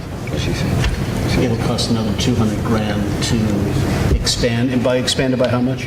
500? It's about, what did I say? Which size? Which ones he has to expand? 500 and some square feet. So to increase it by 500 square feet, it costs another 200 grand. Brings us close to current operating size. Right. And Well, capacity. This space here, my rough calculations is about 3,000 square feet. That's what he said, yeah. Yeah, so we build out to about To make it right. 2,500. And you'd get basically this space. Right. And we were figuring, because you have the larger gym up there now, we may not need as much space as, say, a regular gym. So it would be a multi-purpose room, but yet not the size of a full gym like this. Well, But but you could have a lot going on in that room. Yes, you can. And that's something that we have to, we have to just discuss and iron out a little further of what those uses are going to be. We've had preliminary discussions with Jason and staff, but we haven't finalized anything. This was to see what option might be, viable. Yeah, I think once we kind of zero in on the option, we can finesse the final sizes. But I think we're looking, if we do go with that route, just from what Eastman's saying, what Tom is saying, what I'm thinking, I mean, if we're going to do it, do it. And if we could swap out, because that's my home school. My kids went there. I can tell you what that auditorium is used for, and it's used for a lot. It is valued highly in the community, and I'm sure the community would not like to lose that. But if there was an even swap, it becomes a little bit more palatable. Sure. So if that addition was, if the current auditorium is 27, you said? Yeah, 27, 29. 27. And if the new addition was 25, 26, pretty close to it, Right. then we have more of an even swap. I'm not saying I'm for it. I'm just saying at least becomes a little bit more palatable at that Sure, absolutely. Yeah. Any other thoughts? What's the capacity for General Assembly? I'm sorry, did I miss on 2A, did I? We're not going to talk We're not about going it. to talk about 2A because 2A incorporates the kindergarten edition that we're going to punt on for now until we talk about kindergarten in toto. That was really just done to show you that we're forward-thinking of possibilities that you might have to look at in the future. So It's good to know that that's where you would consider putting the classroom so that you can understand your point of placement of the office and how that affects where those kids are as opposed to the other kids, and how having the office where the multipurpose room is being proposed on option 2 would make for a very long walk to get to the end L of a L school. Right. So it was very helpful. Thank you. So I guess Tony would like to get some direction how the board would like us to You want move. to do option 3? There's another option. No, we're not going to talk about 2A. Option 1 and 2. So we're leaving option 2A. Yes, because that's showing you where we would put additional classrooms. With kindergarten. Lori wanted this. So why don't we have two proposals, therefore, reasonably close in expenditures, reasonably close in size. Correct. In the pros for both, in option 1, just to summarize, we're getting a new secure vestibule and office on the northeast side with the addition of 1.5 classrooms.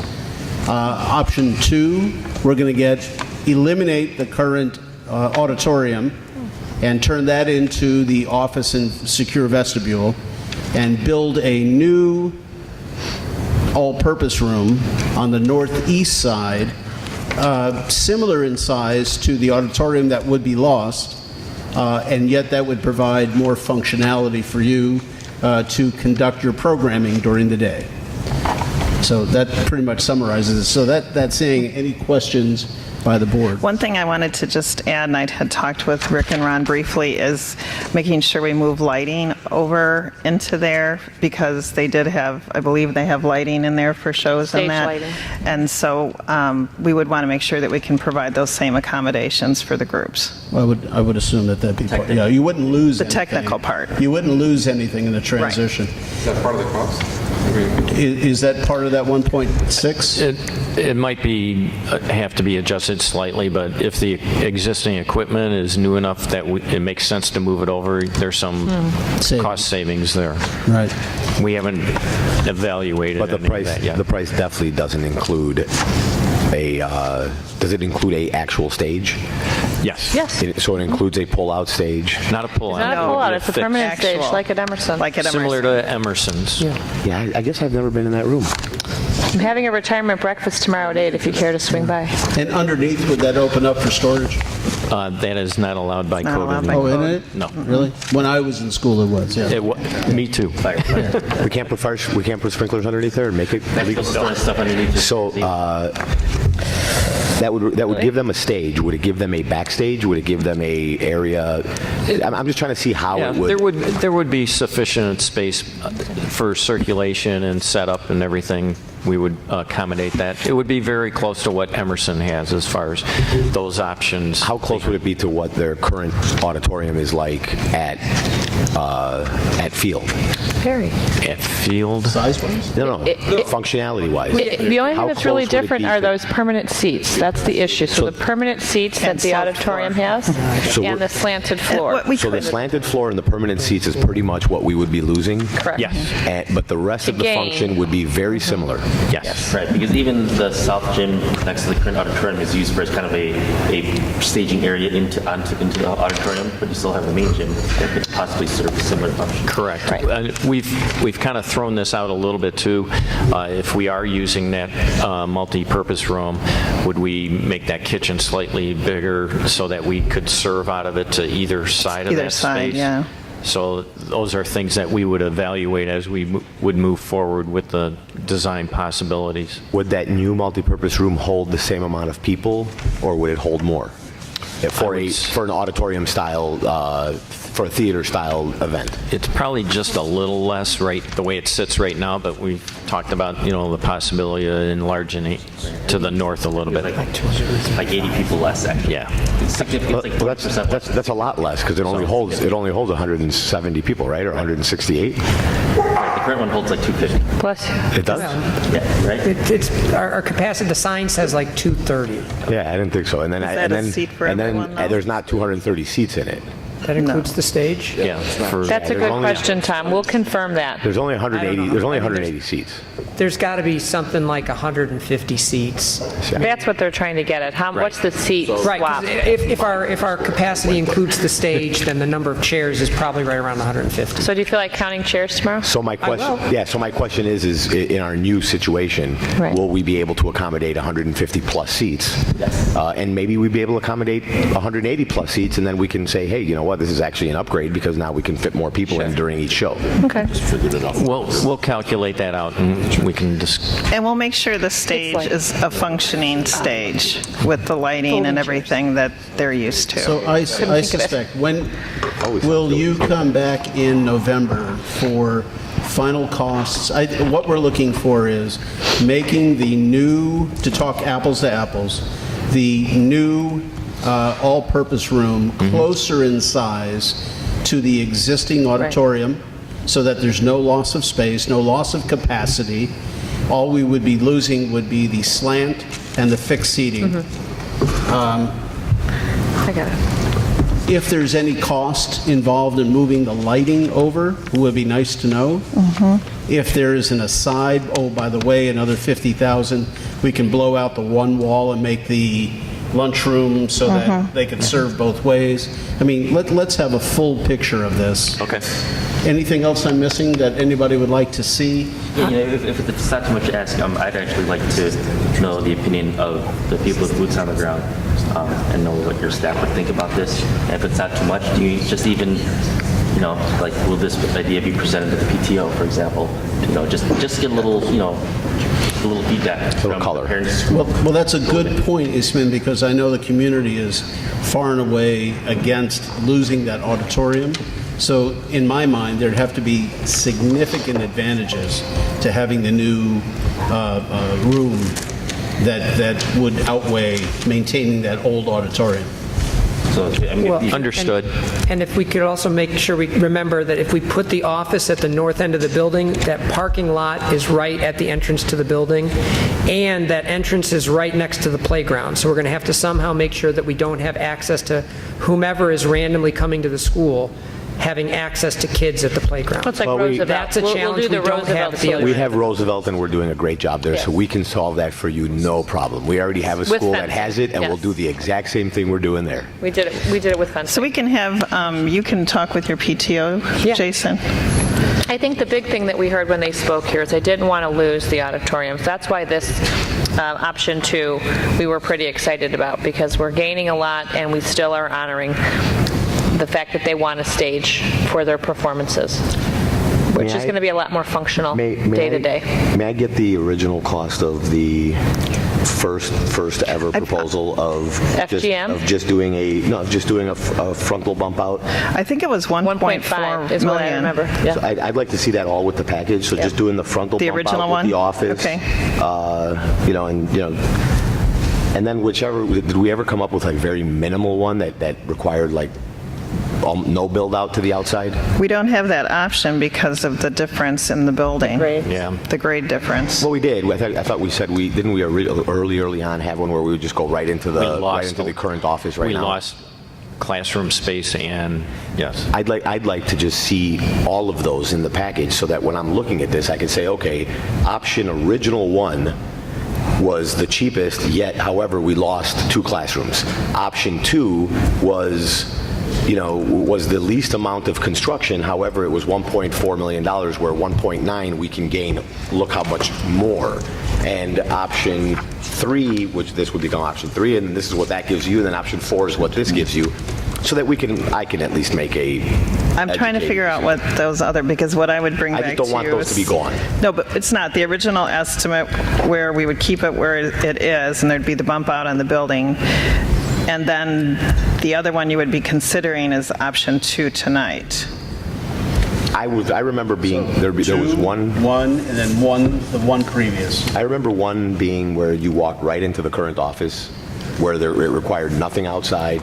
It required, you just walked right into the current office. Let us look through our stack. The first 2 ideas that we offered were the one with the bump out that had the ramp to get up to the grade, and the other was the auditorium that we didn't have a space to replace the auditorium. We just lost the auditorium. We took the and those, auditorium. I thought those were both completely rejected. Right. There were those 2, and then there was also one where we were going to look into using the current office and just creating a path from the street directly into the current office. I think you suggested that when we were doing the walkthrough. Right. But that never actually got written down. Okay, so and I get what you're saying, that nothing was completely rejected. Everything has morphed and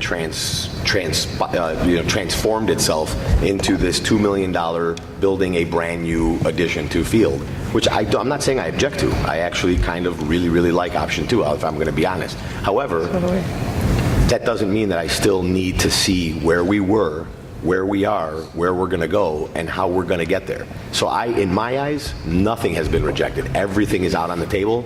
I'm putting it out in front of me, and I'm going to sit down and look at it and make my decision. Your option with no bump out in the front, I mean, I know we discussed it. We didn't necessarily lay that out previously, simply because we would probably lose even more classroom space within the building in doing that. Then I'd like to see that at least in a written form, saying that if we did this, that we would lose this.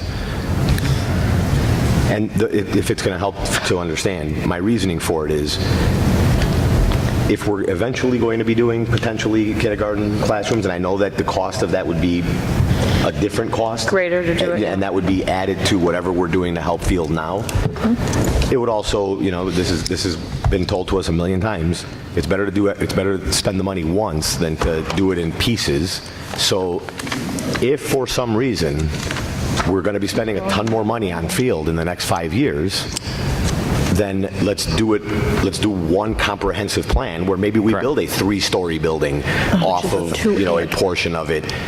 Tom, we can't, the architects, in all due respect, are working on all the other projects, and we've got to unless we table focus. field, but we did say that in the board book, unless we table field until the following summer, then we can come back with a whole nother big iteration. Because you are spending money having the architect do all the. I won't be the one. See what I I'm won't saying? be the one to say that we'll table field, because that's something that everyone has to discuss on. However, I will say that at a $2 million expenditure, I want to get it right. So if it means tabling it, then maybe we as a board need to consider that. Right. And I will look at anything that we need to look at for you. I just want you to understand basically what Luann and Lori are saying, that time is of the essence to be able to move forward with something if you want to do something for next year. I have options if we're doing certain things at the end of the next school year to be able to get you back into the building. It doesn't necessarily include having everything completed by the time you walk back into the building next August. So that I just want you to understand that. These options here that are presented to us are not guaranteed that they'll be complete by the time we start school. I would say it's possible that the multi-purpose room, if we did that at the north end, may not be fully completed. So the office will be? The office would be. Well, this is a big thing, because we would have to accommodate the use. The auditorium would be not in use either. Until we got the multi-purpose room would not be in use. Right. So we would have to see how that would affect the school and how it operated for a year. When would the I don't think you would lose it for the whole year. It would just, if we decided to do the auditorium at the north end of the building, I would say I would like to start that earlier than school getting out. I could start that in spring possibly, and that would help the schedule to the completion date, but I'm just, at this point, I'm not sure whether or not that could be completed within, 4 months. Yeah. So let me throw a question by you based on Tom's question before. Tom's, and pardon me for speaking for you, but I think if Tom's in for a nickel, he's in for a dime. And in other words, if we're going to build it, let's build something. Sure. If we're spending $2 million, let's spend $2 million and do something that we don't have to go back and say, oh, we should have done this down the road. So to do something like that, though, we'd have to build a pretty good sized structure. 2-story for sure, maybe 3-story. I don't see where we have the room to do that. I don't know where you would add that on. Knowing the egress, and you don't want to run into the thing where one room would have to empty into another room to get the heck out. Again. So I'm not quite sure where we would even have the capacity of building that on. if we were going to consider something of that ilk, what possibly could you think of, other than these? I mean, if we had a green light, money was no consideration, I mean, let your imagination run wild for a moment. What could be done? I mean, could you build a multi-story, not an LRC, all-purpose room? Could you build a multi-story all-purpose room? How could you connect it to the second story of the main building? And for what purpose? You would gain some classroom space, I imagine? I mean, but what purpose would it serve? In building the multi-purpose room, we'll say at the north end of the building, because you are going to build that higher height-wise because of the functions that you're going to have in that space. So whether it would make sense to put a second story above that, I'm not quite sure that would at that time, because again, you have to build that connecting corridor down at that end, and once again, I'm going back into the existing building. I have to open up existing areas within the building that are going to be difficult to, anything can be done, but it's costly to do something like that. It's time consuming. So, there's other obstacles that you have to think about when you're doing that. Now, if you were looking to do a second floor at the east end of the building where we propose the classrooms to be extended out, that's a little smoother, even though you have to go through the existing classrooms and modify those. But that's easier to do because you're actually lining up floor lines and you have corridors that can be pushed through fairly easily. Mm-hmm. So in certain circumstances, it makes sense, it's possible. Correct. Other, a little bit more convoluted, more expensive. Yes. Yeah, so as it stands right now, our goal to, number one, primary goal, construct a secure vestibule and affiliate it with offices. And the secondary goal is to, number one, not lose any classroom space, and number two, gain classroom space. And there's a distinct difference between those two. So in these options, not only are we not losing classroom space, but we'll be gaining some classroom space. Yes. At least one, if not 1.5. That is correct. Okay. And in the renovated utility space, you're gaining a lot more space. Mm-hmm. So, and then let me ask one final question before we move on, so we don't beat this up too much.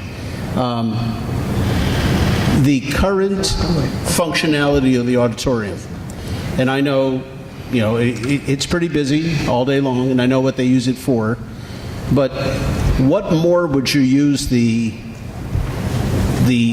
multi-purpose room? Thank you. I keep forgetting that. But what more could you use the multi-purpose room that the auditorium is not being used? So you're creating a similar size space, but what more can it be used for? Are we really just swapping one location for another and losing the ramp and the seats? I mean, what would we really gain? What we would gain would be the flexibility for some of the groups that currently don't use the auditorium because of its location and our inability to sequester it for access to the rest of the building. We would be able to put scouts in there. We would be able to use that room for before or after school instrumental music. We'd be able to use it for any number of purposes where it would be separate from the rest of the building, and we wouldn't have to worry about how they were able to come in and get into any other part of the building. And for some of those groups, having a potentially tile or whatever floor instead of the slanted auditorium allows them to do some things that a flat floor allows that a slanted floor wouldn't. So some of those activities that we would do, whether it's some of our arts clubs, some of our tech clubs, we would use the space as much as we possibly can, because what we would have is a larger than classroom size that would allow us to not have to worry about lunch potentially, or to worry about having a performance, or what happens when we try to get kids to line up in there for assemblies or whatever. It just gives us so much more flexibility than the auditorium does, while maintaining the ability to do some of the things that we most value in the auditorium. So I was less concerned about the clubs and the groups after school I'm much more concerned about the programming during the day. So talk about your lunchroom and your PE and how that'll open up your master's schedule. So if we have the multipurpose room, what we can do is we can stagger our lunches. Doing that allows us to keep our PE areas in use for PE instruction, just as we could with art and music, but we can't currently because we have only those 2 gyms for lunch.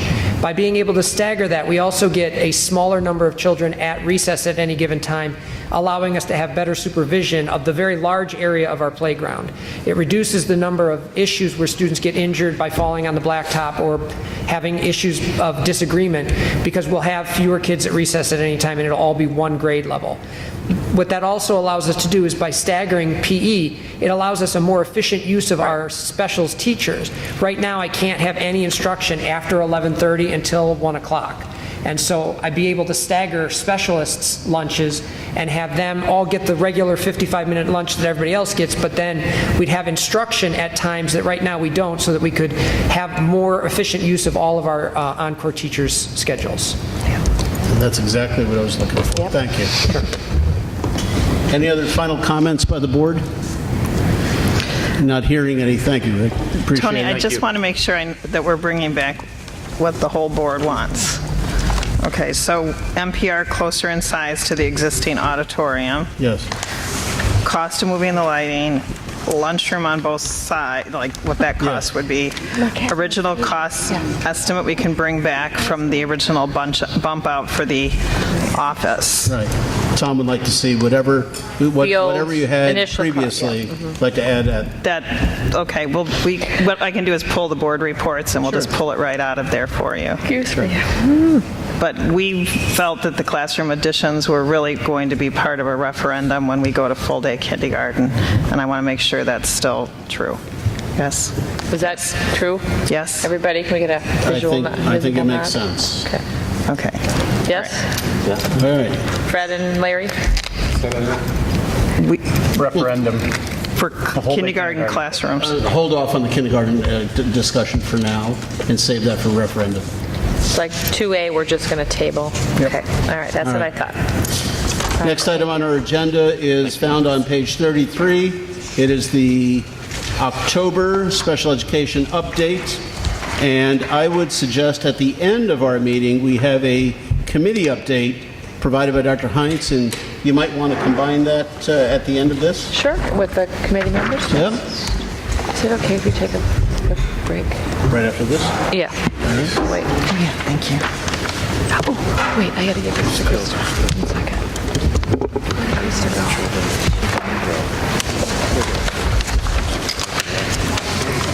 Hi. Hey there. All right, so tonight I'm going to provide you with the 3rd installment of the special education update for this school year. So with this update, it goes from September 24th to October 22nd, and we continue to utilize the 4 key target areas that we started at the beginning of this year. The first key target is staffing.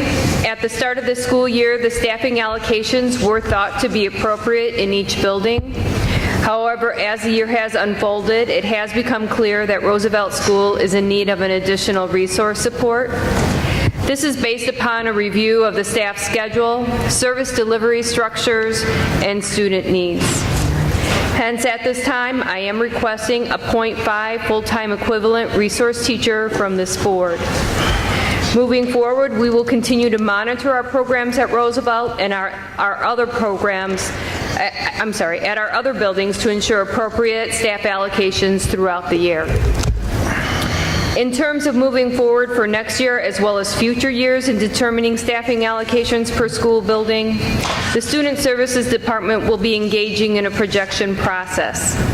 At this time, we are readying our databases to ensure we are accurate in determining the service and minutes for student support for this year by building to assist in determining the needs for next year.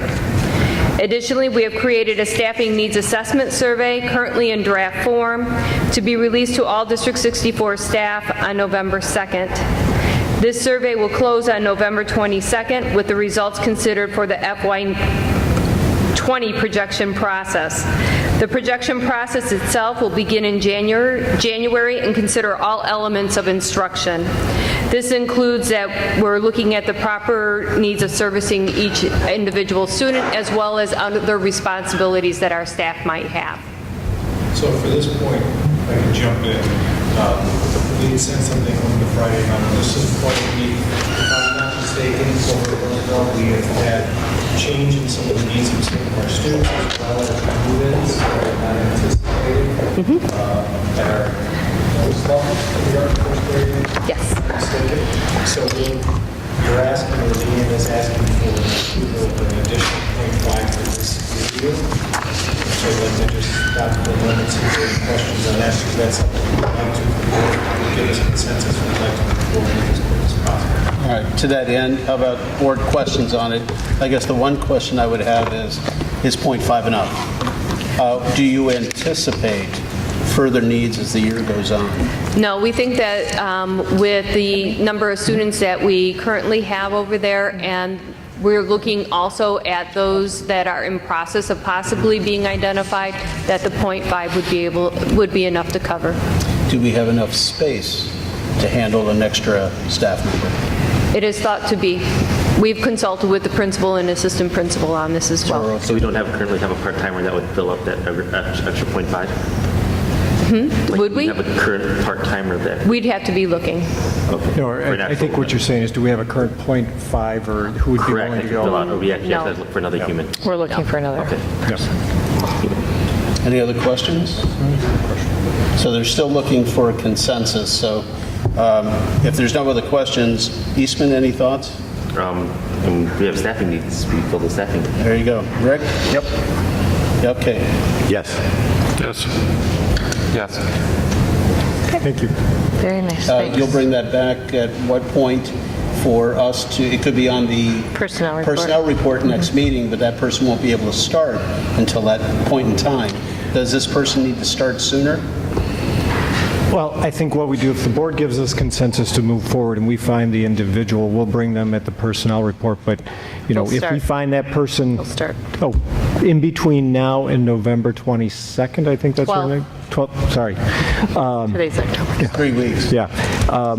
And that person is willing to start. I think that we would like consensus to move forward with looking to get that person going, because it's obviously what's best for students. So Tony, can we do that with just a consensus for the board, or do we have to actually vote on that? We've done it before. You will We've vote done on it. it, yes. Yes. But he's saying if the person's- the majority of the board is favor, it's still subject to final approval. So you'll always tell your candidate that it's subject to final And we approval. would. But can they start working, I guess, is the question. Yeah. Yes. Okay. Yes. Okay. All right. So then the second key target is professional development. During this past month, we have engaged in a number of training opportunities. Our attorney presented 2 key trainings, one on 504s and the other on IEP development. The Section 504 training was made available to our psychologists, assistant principals, and special education administrators. And this training is going to serve as a basis for constructing a 504 procedural manual.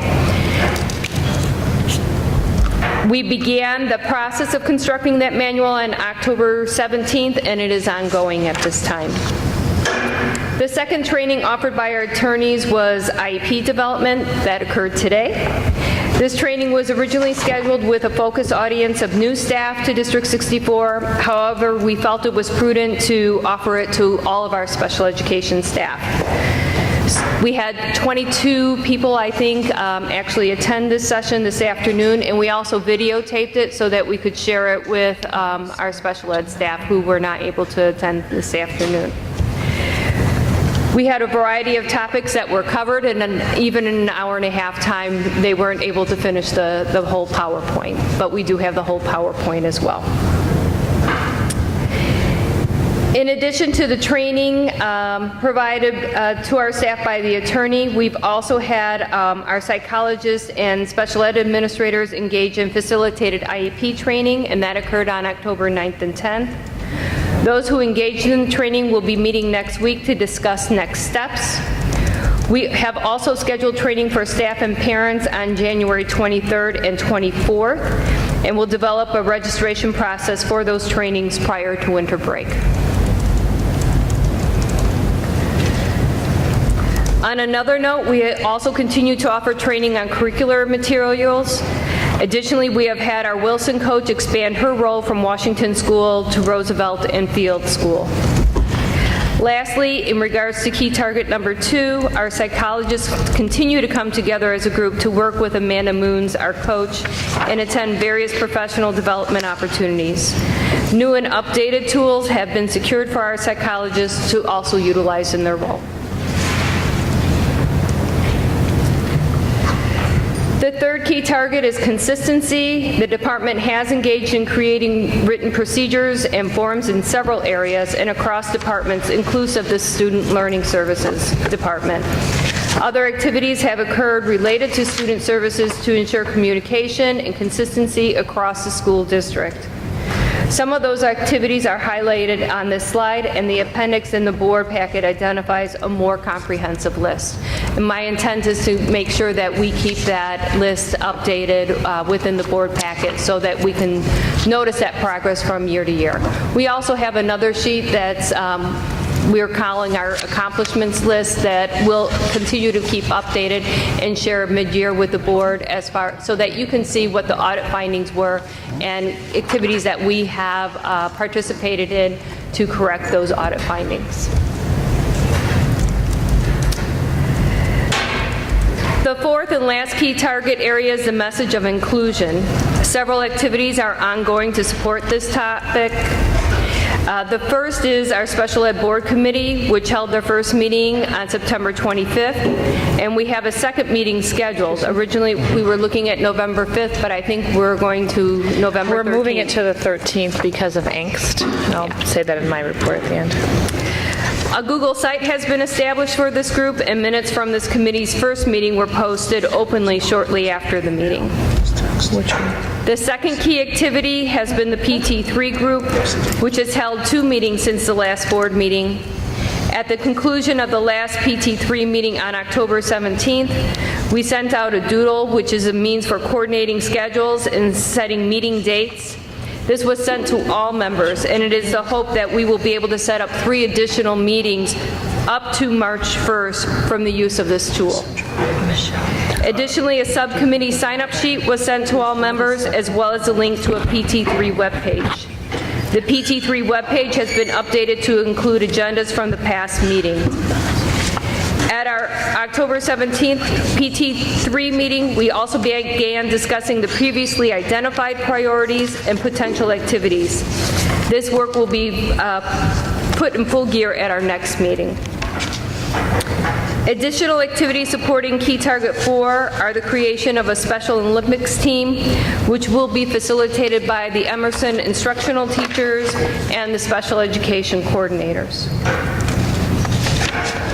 Additional items also include our OTs and music teachers who spent the October 10th early release time discussing student accommodations and modifications to the music curriculum. We also continue the development of a disability awareness curriculum. And finally, to support that message of inclusion, I'm extremely pleased to report that the district has 4 students who will be transitioning back to their home schools from outplacements. We currently have 28 students in outplacements. Each of the 4 key target areas will continue to be addressed. Some specific information has been discussed in this update, with the report in the board packet being a bit more detailed. At this time, however, I want to advise the board that with so many projects in process and the upcoming holidays, it is anticipated that there will be a slowdown in beginning additional items. It is important that our staff have the time and resources to dedicate efforts to those items currently in process to ensure high-quality, effective products and implementation that ensures consistency and fidelity across the district. That concludes my report for today. I'd like to open it for questions. Dr. Frost, you just mentioned that 4 students will be transitioning back to home schools. Not knowing anything about their needs, do we have the resources to be able to handle their specific situations? Absolutely. We wouldn't be starting to transition them back if we did not. And when we do transition back students, we don't transition them back full day. We look at what are the needs of the students and what they need to support and what classrooms will be most successful for them. Some of these students have actually participated within our clubs since the beginning of the school year. So they've had some taste of coming back to the school district. They've done well in unstructured situations. They've regained some of those social aspects back within that school building. Our social workers have worked with some of them as well. So we're on a good plan. Just to follow up to that, will that be stretching the staff, or will we need extra staffing to accommodate those 4 students? No, not at this time. Good. All right. Eastman. Yeah, I noticed that there's going to be a team with Emerson. Is there going to be one for Lincoln, or is Lincoln students welcome to join the Emerson team until one gets up and running? The team will be for the full district. Okay. So, but what has happened in the past is that Emerson instructional teachers have really taken the lead on that. So they're working in tandem with our special education coordinators, so our coordinators can also then facilitate that within our elementary buildings and over at Lincoln as well, so that we can have a consistent, comprehensive team. Now, one of the things that we are looking at is the number of volunteers that we have for Special Olympics. So we might not be able to incorporate many grade levels. We're looking at 5th grade, possibly going down to 4th grade and incorporating them within the team. So our team might be 4th through 8th grade or 5th through 8th grade. And last year, if you may recall, Field sent a couple kids, and they were like the first elementary school to participate. So that'd be a great transition for those kids in the middle school too. Have we thought about doing something in-house in District 64, a small version of a Special Olympics? We have not at this time. I've been in other school districts where we did that, and then we pulled a team out of that and sent those off to the Northern Illinois Special Olympics, and it worked really well. And that way everybody got to participate, and we all got the hugs and everybody, instead of leaving some of them out. You might think about that in the future. They do a practice. They would set that up so they would be practicing. And then from that practice, Larry, did they then determine who was eligible to go? I mean, I think we were thinking of having in-house grade level teams practice or schools practice together, whatever events they might enter in, and then everybody that wanted to participate would go. Do you know if it was more selective in terms of who was sent, or?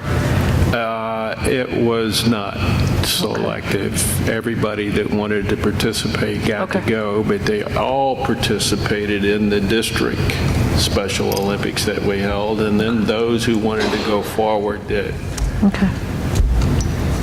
It's almost like a field, almost like a field day type. Yeah. Exactly. Okay. That's what I'm what it was. envisioning. And Nice thing to have. that was a big part. Okay. So that's a nice segue to, thank you, Dr. Frost. Nice segue to the committee update. We have our 2 members here. And so what format would you like to take to provide an update to the board on the SPED committee? Mr. Sanchez, Mr. Riles. We met on September 25th for the first time. Met at Lincoln, introduced the board members to each other. We have a very diverse group. I think you were also there.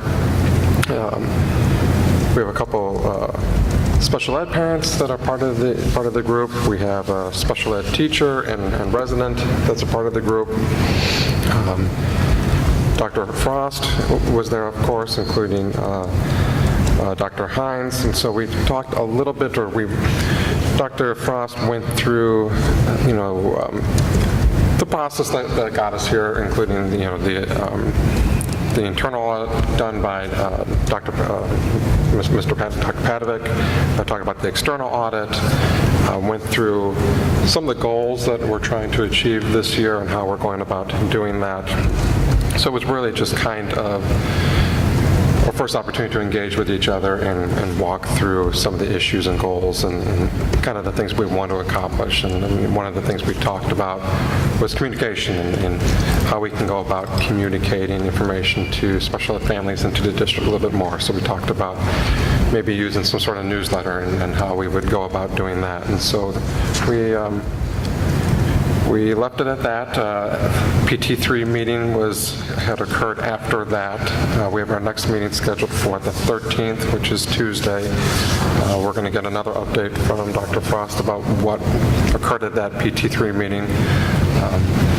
Hopefully there will be some things flowing our way from that committee to this board. And overall, I think it was encouraging and productive, and had some conversations with parents since then, so I think it's going to be a lot of success is going to come out of this group.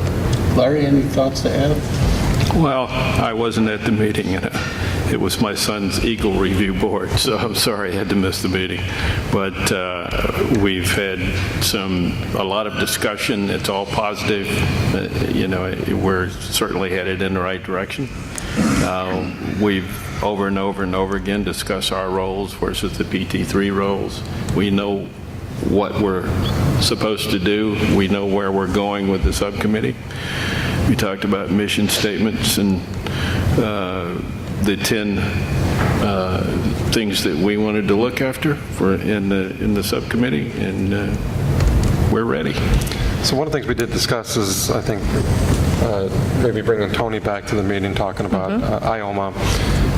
Everyone's should be finished doing that training, but now that they've actually had the opportunity to go through that material, any questions they may have, to bring Tony in or his firm and kind of walk through some of the specifics or some examples of some of the hurdles or problems that can occur with IOMA. Talked about the scope. Those are a few of the things that we had talked about.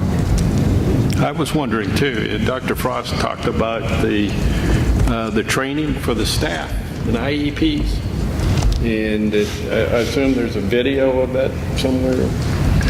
Yes. Yeah. Yes. That might be something that the special ed subcommittee might want to see, the members of that subcommittee, in how IEPs are put together. May want to use the microphones a little bit more effectively.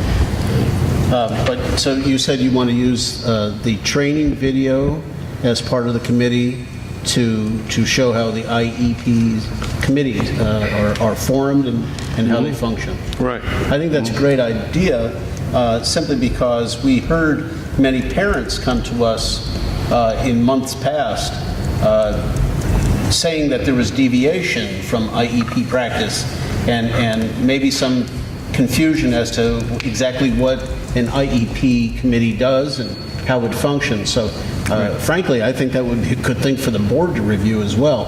But why don't we start with the board committee, if you can review it, and if you feel that it should come back to the board, please make that recommendation at that time. I appreciate it. I was at that meeting. I thought, along with you, Fred, I thought it was a great meeting. I thought you did a good job leading that meeting. Dr. Frost did an outstanding job as far as delineating some of the issues, the problems that were identified, as you stated, in the internal-external audit, and furthermore, identifying the areas that need to be addressed going forward and the plan that put into place for each one of those concerns going forward. And of course, here we are with an update on those issues, so nothing's getting dropped or laid by the wayside. I find it very inclusive and very effective. I have my own idea, because the differentiation between the the board committee and the SP3 committee, the PT3 committee, sorry, there's somewhat of an overlap. And it just struck me, and it has struck me before, but it's crystal clear now in the functionality of the board committee. You could take things like the development of the IEP committee, and you could just spend an entire meeting on that and really divest yourself of that and really get into it and into the very fiber of the material, and the parents on the committee will participate in that learning endeavor. And that's something that wouldn't happen at a PT3 committee, because that functionality is completely separate and different. So you could take various areas, and I'm not telling you what to do, of course, but it just struck me that would be a wonderful avenue to take this board committee down and investigate each one of these ideologies. In fact, you could even be evaluating some of the different plans that we've heard and their pluses and minuses and effectivenesses and such. So anyway, just some thoughts, because as we get into this, it just opens up more vistas and more avenues for discussion. Sure. So, all righty. Thank you both for your continual efforts in that regard. Are there any other board questions regarding the special education? Not hearing any, would you entertain a 5-minute break? Okay, let's take 5 minutes. Okay. Next item is going to be discussion of district legal fees, but if it's okay with the board, I would like to move. Let me get the proper wording for it. Yeah, now I gotta make it bigger. I can't see the darn thing. Approve the settlement agreement with student 2819-1, and this will be an action item. Everybody in favor of moving the action item? Yes. Yes. All right, good. So we discussed this. No action we can't do anything while we're in closed, so we discussed it in closed, and it's now an action item in open session. Is there any discussion? Not hearing any discussion. Since we've already discussed this, would somebody like to make a motion? What page is that on, Tony? Yeah, I don't even see the motion. I don't see a motion. What is it? There's no motion for it. There is a motion for it. Yeah, it's here somewhere. This is the updated one. Where the hell is she? Yeah. So she put it on the agenda but didn't make a motion. No. Is that right? I saw it. I swear I saw it too. Yeah. Was it added later, maybe? I went through the whole thing. I didn't see no. It was added. So we were going to do it on the 12th, and then Leanne said They don't, it's not in the packet. I don't see it. It's not on. I looked at it. I looked through everything. It's done. Well, it would be, But it's easy, we can do one. What's that, Bernadette? I believe that the assumption that the language for the motion would be given at the at the close. okay, well, it would be a motion to approve the settlement agreement with student 2018-19. I mean, that would be sufficient. So moved. Yeah, there you go. That's all it needs to be? You can't make it Yes. first. All right. He read it out loud. What was that motion again, so I could type It'd be it the down? motion to approve the settlement agreement with student 2018-19, parenthetical 1. And it has been moved and is awaiting a second. I don't think Tony can make the motion. No, I made the motion. Board Member Biaggi just moved. And would you like to I'll have the second? Yes. Eastman has the second. No further discussion? Not hearing any. Fred? Yes. Yes. Yes. Yes. Yes. Yes. Okay. Did you get that full motion? I did. Okay, good. Okay, on page 47, discussion of district legal fees. That didn't just cost extra, did it? No, as you'll see. Dr. Hines, start off with the discussion, and Mr. Boise, you can jump right in. I guess I'll be doing that. Luann, you can do it. So this is the Luann and Tony show right now. The board had requested that we prepare a report outlining the legal fees by category for 2017-18. To remind the board, we use two firms on an ongoing basis for legal issues, Hodges and Louisi for the majority of the matters, and Franzik Radelet for property tax appeal board, tax increment financing, and general real estate issues related to the district. A large majority of our PTAB and TIF bills are split with Maine Township High School, so it makes sense that we would use the same form for these issues. In 2017-18, we also used Echo Williams for a single matter, that being the SRO. What we did is broke these down by type. So for forensic rattle-it, there's the two categories, PTAB objections and then the legal matters for 20,000, just a little over 20,000. The legal matters included research on the vacant properties and research on the ESC, including surveys of the properties. Once we got to a certain point, I moved it over to James Levy in Hodges, Louisiana. In our packet tonight, Tony's office prepared the attachment here, which explains the different categories that we see on our bill and the amounts being spent, and then they provided a bar chart showing where each one of those fits in with it.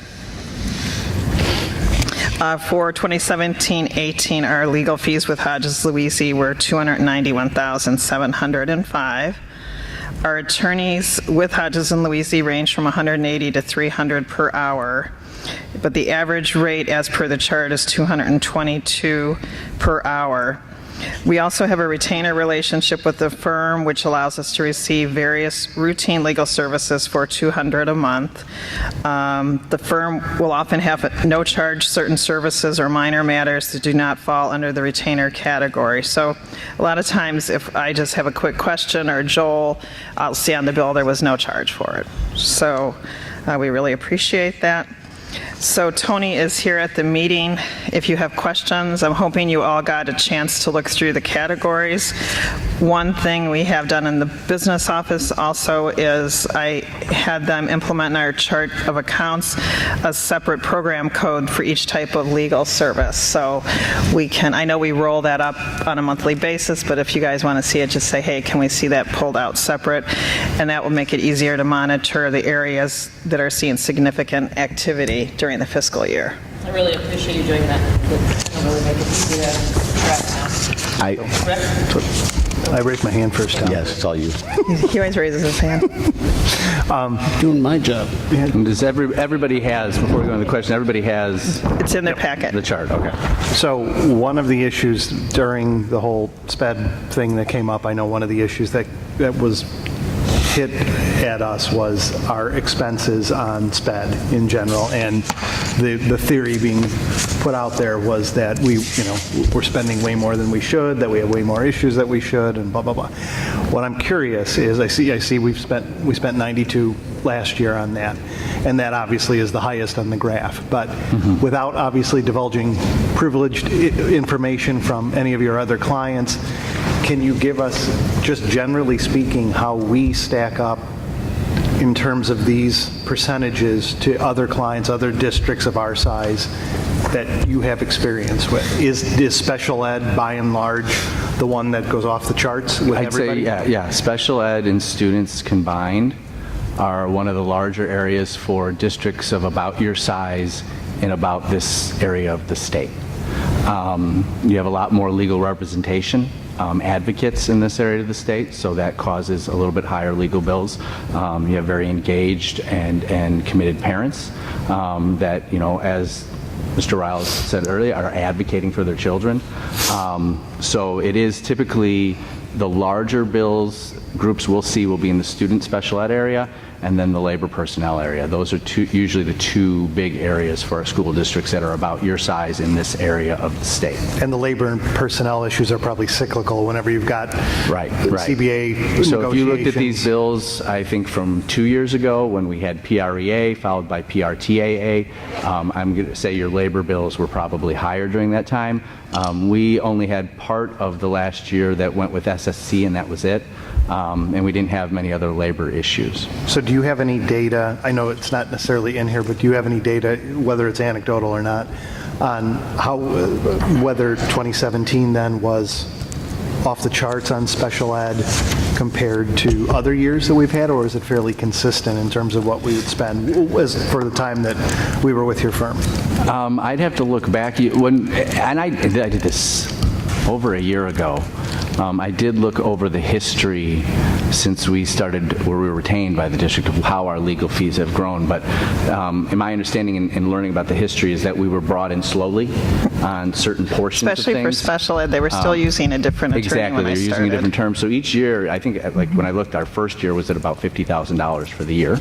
And each year it's subtly grown as we have become more of the general counsel across all of your areas, because you were using other firms at the time. But again, for your district in this area of the state, for your size, I'd say this is a little bit higher than some clients, but we have had some things that we've been working with over the last year, a lot of training, a lot of more, I'd say more due process than we've seen in a lot of other districts lately. So I'd say you're a little bit higher, but not that much. But to get specific, I'd have to run that report again, which I can do over the last 10 years. But again, you'd have to look at that report knowing that we were only handling portions of the district's legal matters until we were, brought in for most of the legal matters. I'm more curious, again, just anecdotally, how we stack up against other districts that you guys represent in terms of those numbers, and are we across all of them, not just SPED, but are we? I'd say you're on kind the of high in end. line? You're on the high end. On the high end, across the board? Yes. The 291,000, I'd say, yeah, that's on the higher end. And is that due to us using lawyers more? Is that due to our lawyers being too expensive? Because I see a line item here where you come to our meetings for $100 an hour, which is pretty cheap if you ask me. But we are one of the more affordable firms out there. You guys do use us a lot, and at the end of the day, this chart, I wanted to make sure you understood what we did here. This is the effective rate in each of the areas. And representing public bodies, we're very sensitive to our bills. We understand that you guys have limited resources and funds. So just to point out, for example, when I knew I was starting to come to this meeting and I was asked to come to this meeting, I worked with Luann, I worked with Dr. Hines to take away my hourly rate, which is $300 an hour, and come to a flat rate of $800 per regular board meeting. You can see now our effective rate in that area for me is $114 an hour. Retainer, you guys are having retainer calls go at about $42 an hour, and those are for routine phone calls. The close to $30,000 in no charge from this year, again, we're very sensitive to our clients, and when we have a substantial matter, we're not nitpicking you for every phone call, a 0.1 or a 0.2 here. I'm the one that personally reviews your bills every month, and I go through to make sure that I'm no charging things, again, being sensitive to the fact that I know you're a public entity. The other thing we watch, and last year someone was contacting the attorneys through the special ed department that didn't really have authority to be doing that, is there's really only designated individuals that contact the attorneys directly within our offices. The board knows of the people sitting here, myself and Dr. Hines are the only authorized ones to contact Mr. Loisy. In administration, it's you have Joel and anybody else? Myself and Leanne. Yeah, so those three. I have a question. Would you say that the $24,000 for FOIAs, are we running about $25,000 a year? No. I believe that was high for last year, and this year I think we're probably going to be higher. This is within the last couple of years we've seen it. Yes, and you are not alone in. Well, that's the information, too, that I want returned to the public. Well, that's going to go on our... I hope so, yeah. It is, I think, already there. Yeah, but other districts are running this. FOIA is I understand the purpose, but for many of my clients, it's very expensive and it's very burdensome. We get requests for all kinds of documents, and as you can imagine, there's all kinds of confidential information in there that sometimes needs to be reviewed by attorneys. And then where it gets expensive, and I think we've had a couple of these here, especially during this year, is that when we issue our response, there's sometimes an appeal to the response, which calls for briefs to be written and to advocate for what our response was. But right now, you have had an uptick in FOIA, but I'd like you to, it probably doesn't comfort you much, but you're not alone in that area. I don't want to go down the rabbit hole, but I've had to deal with this in my own practice that I've been looking at the issue. But how much do you think generally of the FOIA expenses that you've seen are folks that are doing end-arounds discovery in litigation? The more expensive ones are, yes. Yeah. And it's not much you can do about it. Right. So what I'm getting at for those non-lawyers on the board is if you're in discovery, there are procedures that you have to follow in order to get information, but because we're a public body, you can frustrate those procedures and use FOIA to get at them. Get it quicker. And get them quicker and without objections and without going through all the process. There's no motions to compel. Right. The downside on the other side is we get to redact certain things, whereas in discovery, they would just be getting the documents clean. Thank you, sir, for the three of us that aren't attorneys on this board. No problem. But I just spoke slower. I think we probably already knew that. So Tony, I'm always concerned about expenses, and hearing that our yearly bill is on the high end of your clients, I don't know what we can do to bring that down a little bit, to keep it in the same ballpark as other districts. I don't know if our needs are any greater. I don't know. We should probably look into this and identify why some of these are where they're at the level that they're at. But I'm in one way, when one of our members asked that you be present at all our meetings, I immediately thought, wow, at the end of the year, that's going to be tremendously expensive. Well, it would have been, but as soon as you asked me that, and again, I did this on my own, because I didn't feel right about it. I went back and I assessed. I think I underestimated a little bit. But when I assessed it, how long the board meetings would take, and I tried to come up with a fair rate, which right now is a flat rate at $800 a meeting, or my hourly rate by the hour, whichever's less. So if we did have a short meeting in an hour, you would get the lesser of the two. Right. So that answers that, and I'm sure there's got to be people in the community saying, holy cow, I mean, you get an attorney sitting at the table for a 6-hour meeting, that's got to be, beaucoup bucks. But at least we have a flat rate, $800, and people can see that and understand that. We also had an issue that came up, and one of our board members hired or made a recommendation, and the board agreed that we go to this outside group who had some area of expertise. And, the final amount that was paid to that group was never really divulged. And I see it here, and it looks like, and I guess I'm confused, because you made a payment to them, your firm made a payment to them, and then charged us, so essentially we were making the payment through you? The first invoice we ran through us and treated as an expense. Going forward, I had them direct bill the district. So was there more than one invoice? Yes, the second one that was sent to the school district is on the back of the report, was $19,000. So 17,501 plus 19 plus 9,200 in legal expenses. So the total cost for that was $45,000. $45,000. Is that right? That's correct. And that was billed to us, and were we going to negotiate with them, or was that their I was bottom line not involved figure? in the decision. Is that really in the final number? 45? Yeah. Well, that's Including including Hodges. that's including your number. the Yeah, Echo was $9,000 36. from our fees. Yeah. And then their fees of 17. I have the numbers here, plus the 19. Well, it's 45 minus 9 is 36. Yeah. So $36,000 for the Echo report. Well, they also appeared at a board meeting. they did. They also did some revisions to an MOU, so it wasn't just the report. There was other work that went into it. I don't remember the revisions for the MOU, but they did, at least one individual came to the meeting, and he was here for a couple of hours. Yeah. Although I thought that we were led to believe it was going to be somewhat less than that. So to see that final number is a little eye-opening. But it is what it is, and I guess that's a word of caution to board members who who, when we ask for things like this, to be careful of the bottom line.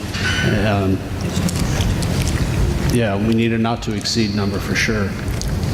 But, okay. So when you, just looking at these numbers, and I appreciate the breakdown, and hearing that we're on the high end in comparable districts,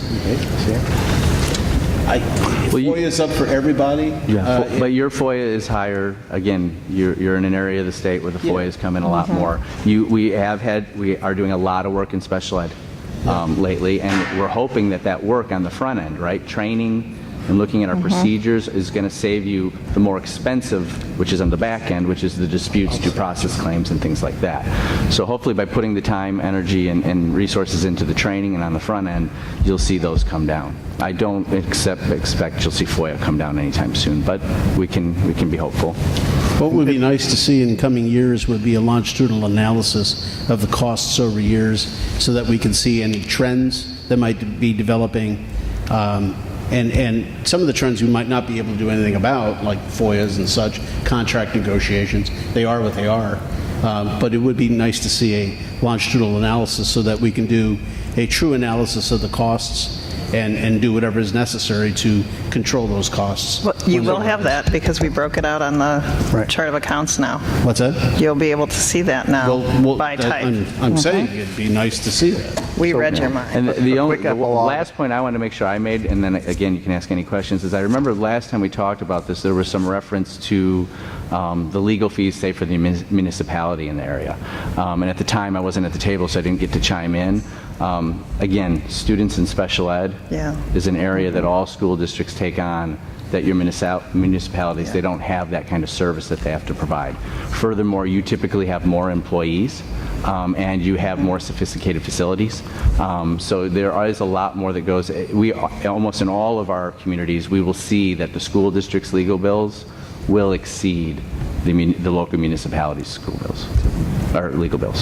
So, two quick comments. One is, we're not that much higher, believe it or not, than the city of Park Ridge. They're in the twos. Right. Low twos, I think, last year, at least after they moved to Ansel Gling. But the other thing I just... But you have two communities, too, so right there only.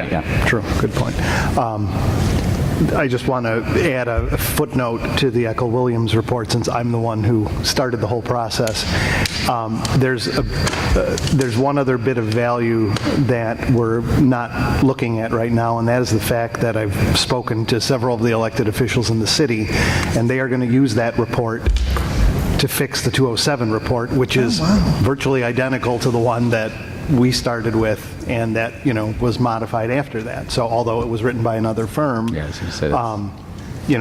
is what it is, and that is going to be used as a basis at some point when they revisit this thing after we conclude our whole analysis on the SRO situation with the committee. That's where that's going. So the city, the taxpayers of Park Ridge aren't going to have to do that again at the city level. We paid for it. Whether it was right for us to pay for it and not split the bill with the city is a debatable point, but we paid for it, and the taxpayers will get that value. That report and sell it to other people. Well, I think once you posted it on the website, I think what Rick is saying is the that, ability that we basically did. I mean, it's the taxpayer is going to pay taxes either to 207, 64, or to the municipality. So by us paying for it through D64, the taxpayer is basically paid for it in thirds, because we're going to let those other two use it. Right. So either way, it's taxpayer paying for it. They don't have to triple up on it by having the other taxing bodies have to do it all over again. And also it made us pause for the better part of a year, just taking a look at it, but which some people think is good, some people think is bad. So, but it is what it is. That's what, I think, like I said, probably over a year ago, we are very proud and very appreciative of you allowing us to serve you, and obviously I am always open to dialogue and discussing ways to achieve cost savings. So if we can help you out in that area, we're always open to talking about that. I think the transparency that you've done with this is more than I've seen any other taxing body here in Park Ridge do. Not that I'm poo-pooing how they handle it, but I think this is excellent going forward, that we're clear and transparent to the taxpayer on what we're doing. All right, thank you. Thank you. All right. Next item is located on page 54, discussion of updating the HR financial management software. Joel or Luann? I'll start, I guess, and Joel's going to jump in here. So we currently use Skyward School Business Suite, which the board approved back in the spring of 2010. And at that time, the goal was to provide a functional software to integrate streamline operations across multiple departments, access and link information, maintain in multiple databases, and offer greater financial oversight. Since that time, Skyward has had 2 additional revisions to their software, and the second revision to the software was never completed, with payroll still remaining on the initial platform. So this actually is one of the issues that causes problems because it's cumbersome and difficult having us have to work on 2 different platforms. In addition, offering additional financial oversight, we cannot run fund balance reports out of the software, and we're unable to develop and run financial reports that we are instead having to generate by hand. And in my other districts, all my financial reports to the board always came from the financial software. And Tony and Tom, I don't know if you remember, but that was one of the things I had talked about initially, was everything comes out of our financial software, but unfortunately, we cannot do that coming out of Skyward. The Skyward is now on their 3rd revision, which is called cumulative, and that would require us migrating from our current version to the new version. As of right now, reports of users that have moved to it is that it's not fully ready for use, as when you have any new revision to software, there's lots of issues at the time. At the time that the district implemented Skyward, including the training and conversion, it was a staggering $135,000, plus the travel fees for the trainers. Currently, we're paying on an annual basis $35,000 for the first 2 versions, and then if we move to the cumulative version, we need to pay a migration cost of about $11,000, and then the fees would be about $38,000. In addition, we have a vendor that does our attendance, which we would be eliminating with a change, and their cost this year was about $9,300.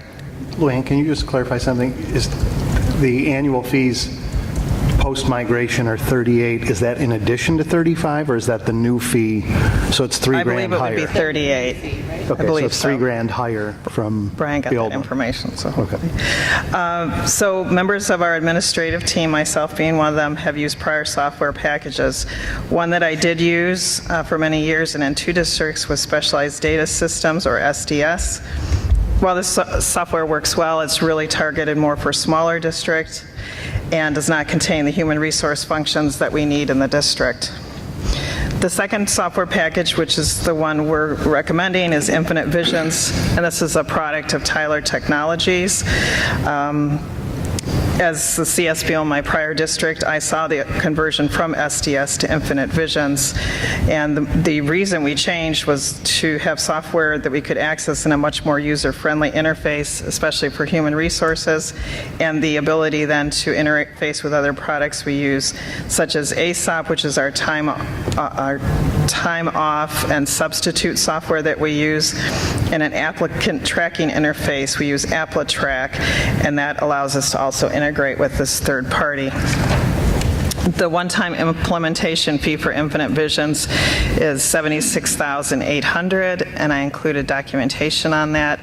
That includes our project management, training, consulting, data import, and a one-time setup fee per named user. So named users are people that are actually in the human resource office or business office. So our principals that would also be working on this, and that would not be considered named users, and all the employees that would be using it, which is all of our employees, are not considered named users. So the guaranteed cost of Infinite Visions over the 5 years per year would be $52,327. And as I indicated, that would eliminate the need for our current attendance vendor at a savings of $9,300. So if we take that out, it's about $43,000 a year for Infinite Visions. So that's, I don't get the math there. Yeah, that math doesn't make sense. Yeah. So getting back to my question before, if the new annual fee for Skyward is going to be $38,000 plus $9,300. Correct. We're at 47,000. You're 14 off. Yeah, now you're going to say we're going to 52, which is actually $5,000 more. Correct. Minus So how- 90, minus 9,300 because we don't have to pay. No, we have to add it in both places. It is a more expensive annual fee. However, will it? No, but So how does the district lower its annual cost by $43,000? That doesn't make sense. Wait. This says here, however, we will eliminate the need of the current time and attendance vendor, saving 9,300. So if I'm looking at, it's just like apples to apples, it's the 43,000 versus the 38. 52. 43 versus 38. brain's not It's working. 43 versus the 38. So I see it as 52,000. The new one is Right. The old one is 38,000 plus 9,300 For 47,000. The new one is 52,000. Correct. Minus 9,300. No. It's so. It's 52. I'm sorry. No. It's 52,000. No. You're right. It's 52,000 versus 47. 52 versus 42. Yeah. 52 versus 47. Correct. So it's 5,000 more plus All the setup costs. plus 15,000 a month more or a year more for the 76,000 over 5 years. We don't have that if we stay with the current system. So it's an additional $76,000. Right. So if you amortize that over the 5 years, the price is guaranteed. It would be $15,000 a year. So we're actually going up an additional $15,000. However, let me ask what led to my question: what is the life expectancy of the program? How long will this program? How long were we using the prior one? They put it in 2010, but it was never fully implemented. Do you think this one will last 10 years? Yeah, Tyler Technologies is a huge company. Then it's $7,000 a year, not Okay, but $14,000 a year. before we get there, can we all agree that the line that says this will lower the district's annual cost to provide these combined services to just over $43,000? It's not lowering anything, it's increasing it. The district's annual. No, I think what it meant was lowering the 52,327. No, it's not lowering anything. We are going to see an increase of $5,000 per year. So just so we're all on the same page before we go forward with whether it's good, bad, or indifferent. Right. I think no. I think where this was going was it's 52. We don't have to spend the 93. So it breaks out to 43. What Rick is saying. 47. What Rick is saying, it doesn't. Oh my God. What Rick is saying is it doesn't. It's 47 versus 52.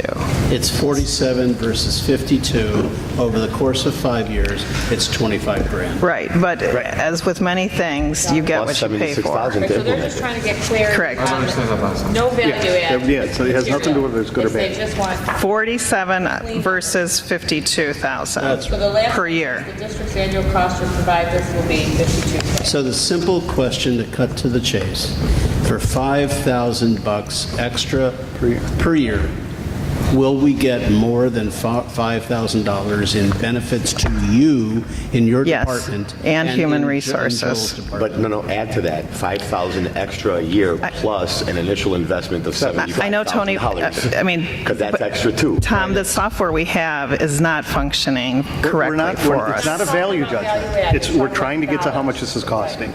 So it's $76,000 more to do this, plus it's going to be $5,000 more a month. Right. So to Tom's point, yeah, you're right, Tony. It's over 5 years. It's $5,000 a year or whatever. But that's 76 divided by 5. You got to add that in there as well too. Versus the first one, it sounds like we're going to have to spend 11.2, whether we like it or not.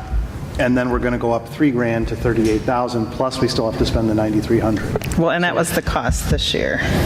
Right. And it could go up 30% next year. It could go up 2% next year. And the attendance software Frontline has been increasing their So those projects a lot. Yes. And are they due July 1? No, they're different times of the year. Are they? When do you need to have these active by? I mean, when would you do? You shouldn't probably make your transition in the middle of the year. Well, you can, but what we had looked, and that's what I did in my other district actually, because I was leaving to come here, is we would look at bringing this back for approval in November, and then we need to work with Tyler to get ourselves into their schedule for implementing the new software. And then our goal would be having us operational prior to the start of the 2019-20 school year, because you need to run parallel systems, right, to make sure everything is correct. How much more productive would the people utilizing this program be to allocate their time and abilities to something else where there would be an actual value add to the district to do this program? So I get it that the current program we have now is cumbersome, it doesn't work right, and it probably causes a lot of you to have to do things manually. But from a fiscal standpoint, we pay you to be here anyway, or everyone that does this work, we pay them to be here anyway. So I would need to know the free up time that you all would have, where you wouldn't have to do 90 or 50% or 20% or 80% of the stuff manually.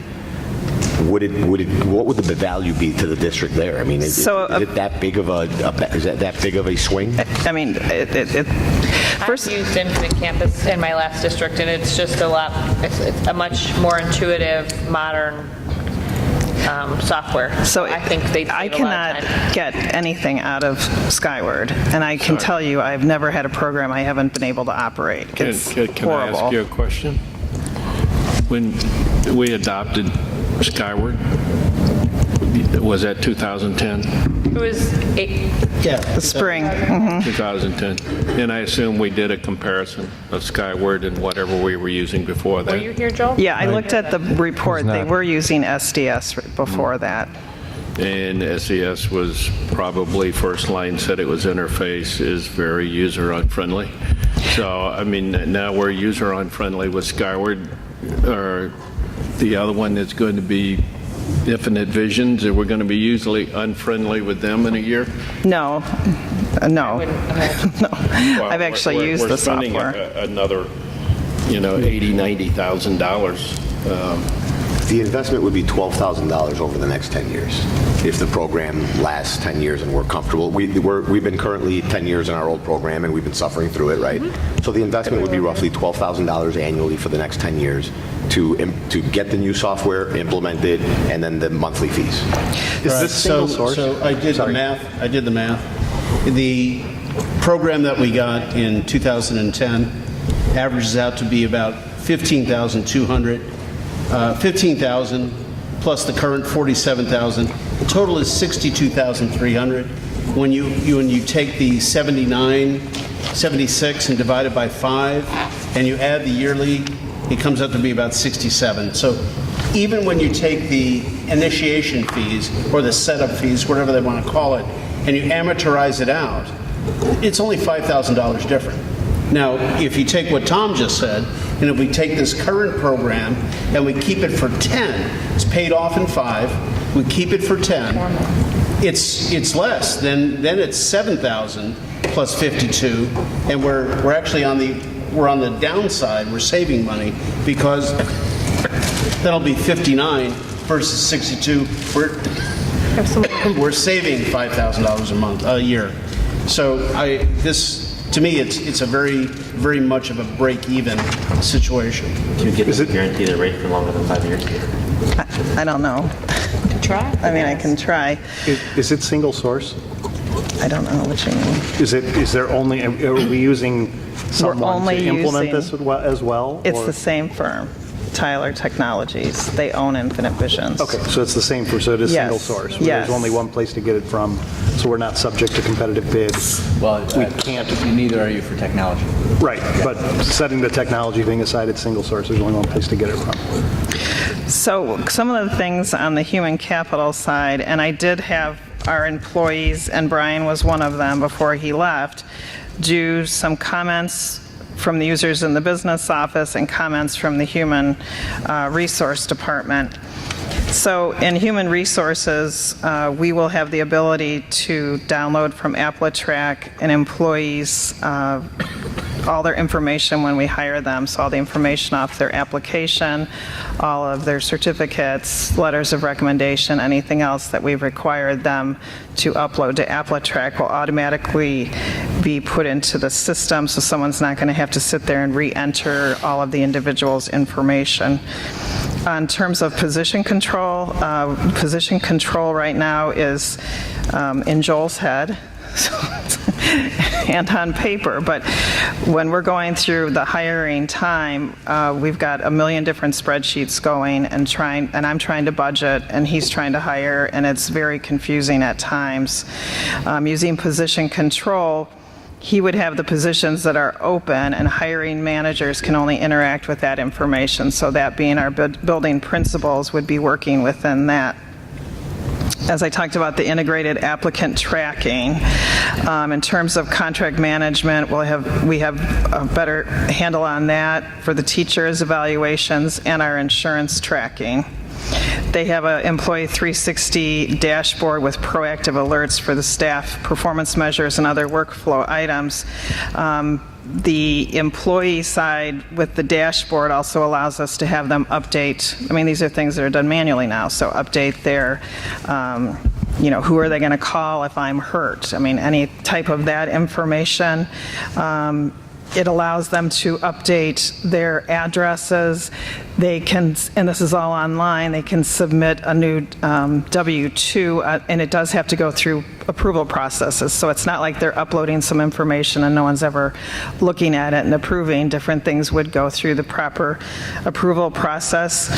Staff would receive their employment contracts online, and they will actually have electronic signature coming back with that information to us. We also have to sign other documents, acceptable use policies, and a whole array of policies when we hire someone, which would all then be electronic and would be tracked in the individual's electronic folder, eliminating the need for the personnel, paper folders.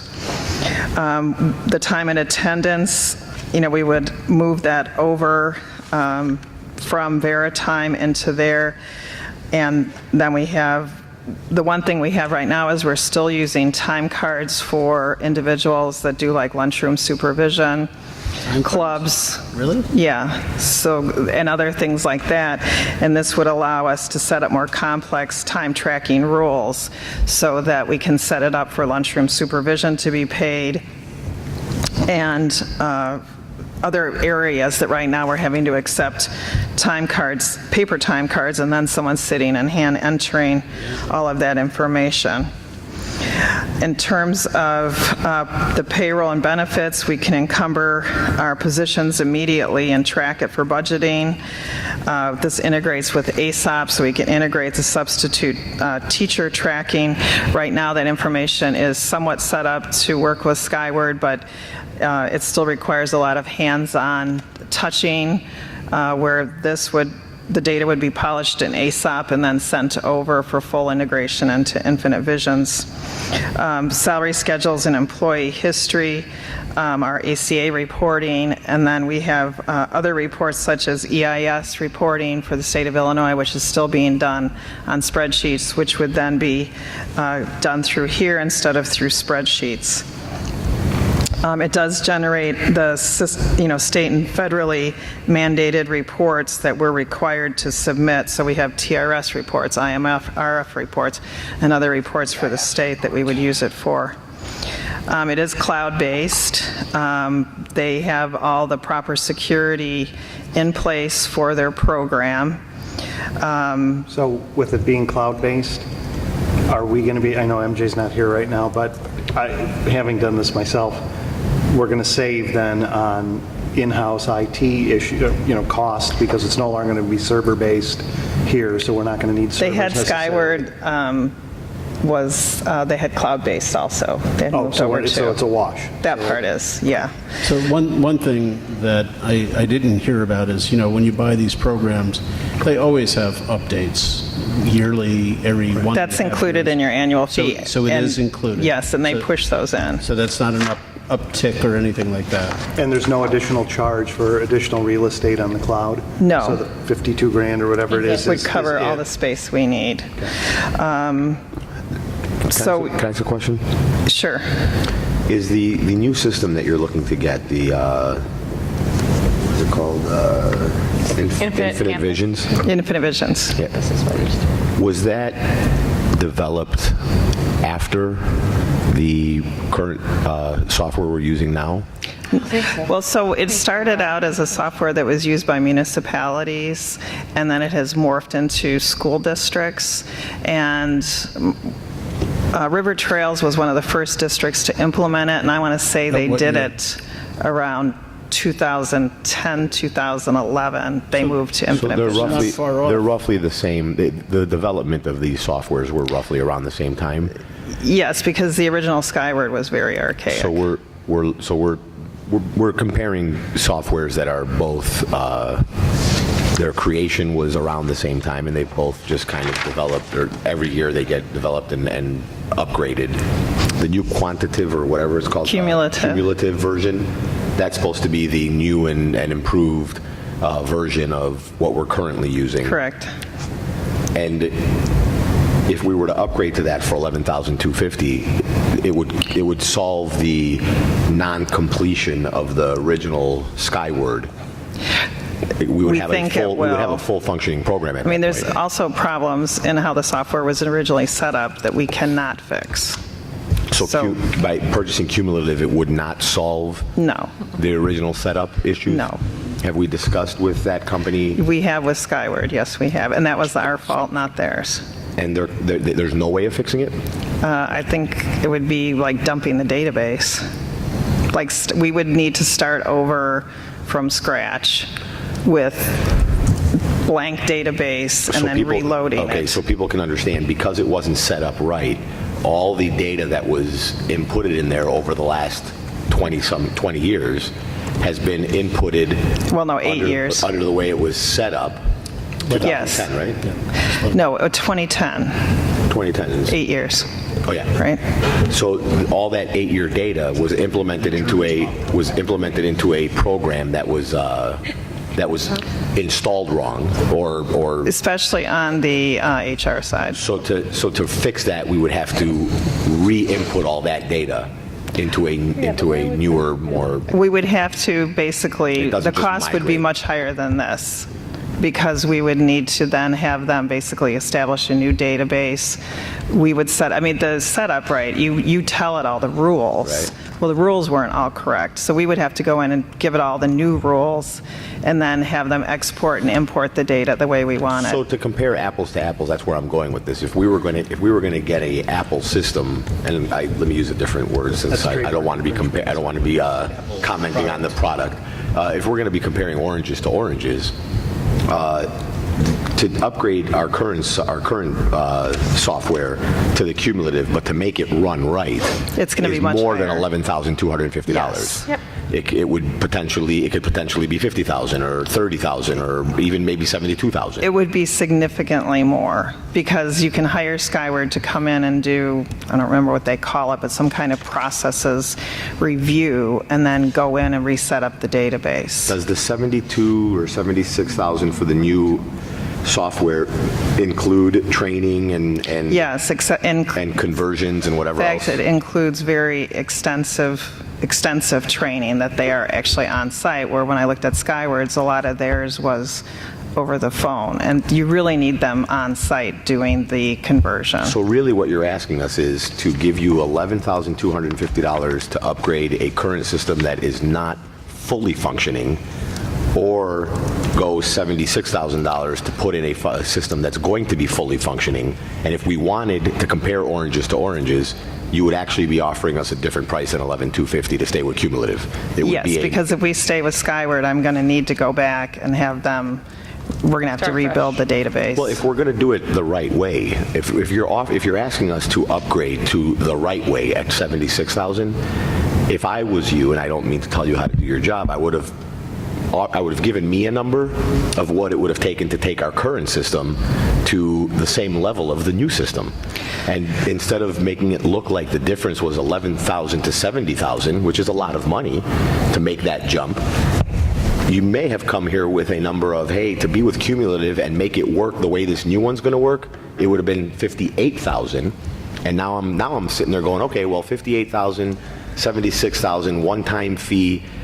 if she really thinks this other program works that much better for $12,000, let her have it. I can get the because cost. that number is worth giving you to be Right. more functioning and happy. I mean, I can tell you we've spent in excess of $10,000, well in excess of that, trying to get Skyward working since I've been here. Just to try to get it working right. Yeah, and I would say, Tom, to one point, I completely understand the cost issue of what the board is raising. The one thing that I would say is Skyward is limited in its ability to work with other HR programs. I don't know what it does as far as the financial side and working with other programs. But one of the things, for example, that all districts use, and I'm sure Tony could comment on this, you go across any district, you're going to see programs such as Apple Track, ASOP, things of this nature that all districts use for applications, attendance, things of that nature. Skyward does not work well with them. Their platform just doesn't. And so when you work with these other companies, they will talk about the fact that, when you set things up with them, if you have Skyward, there will be a large number of data that they call dumping that you will have to dump manually because those programs they're not integrated, nor is Skyward looking to integrate them. And to Luann's point, that's just they don't seem to be moving towards that from what we have seen or what we have heard. There doesn't seem to be any process of trying to redesign program to make it more interfacing with the other programs that education uses. The other thing I would say that Luann brought up, you lose a lot of man hours with Skyward because of how rigid it is and how many places things have to be done manually. I don't know if I could go back and try to put a number on it, but I would say that one of the things that we saw in Infinite Visions that we do not see in Skyward is the ability to do things quickly and accurately, whereas in Skyward you eat a lot of manual time up just if you're going to change, for example, somebody's name, they got married, the process to actually change that, you would think, hey, I can go in and it's 7, 8, 9 clicks because you've got to change it in so many different places. And if you don't do it in all of them, it isn't accurate. And those are some of the issues that Skyward has that you don't have in Infinite Visions, is the ability to just do things easily, the ability to navigate, and you save so much time and redundancy on some of these other programs. The other area within, also in our area of purchasing and payables and this e-procurement, and that is we have the ability, we've started to order a lot of things on Amazon because we price shop around, right? And if they're the cheapest, we're buying it from them and not someone else.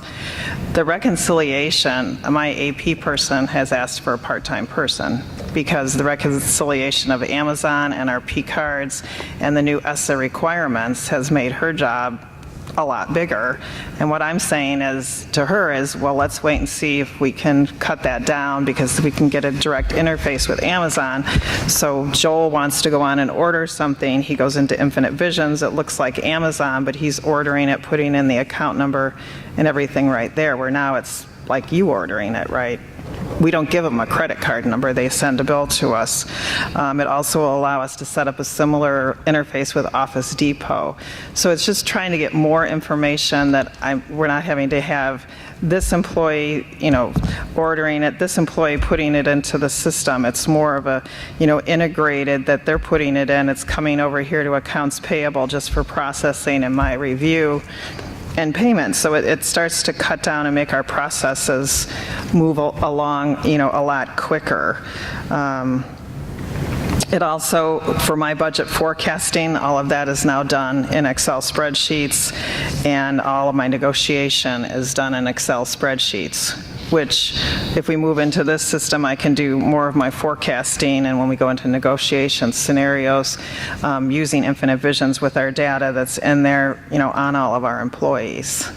It also allows the ability to, I can't think of what they call this, if there was a specific thing the board wanted set up or some other thing that a department's doing, you can set up the direct link with the Excel, so anytime Infinite Visions changes, you can, the data can be pushed down into other documents that you have set up. Tables with this stuff?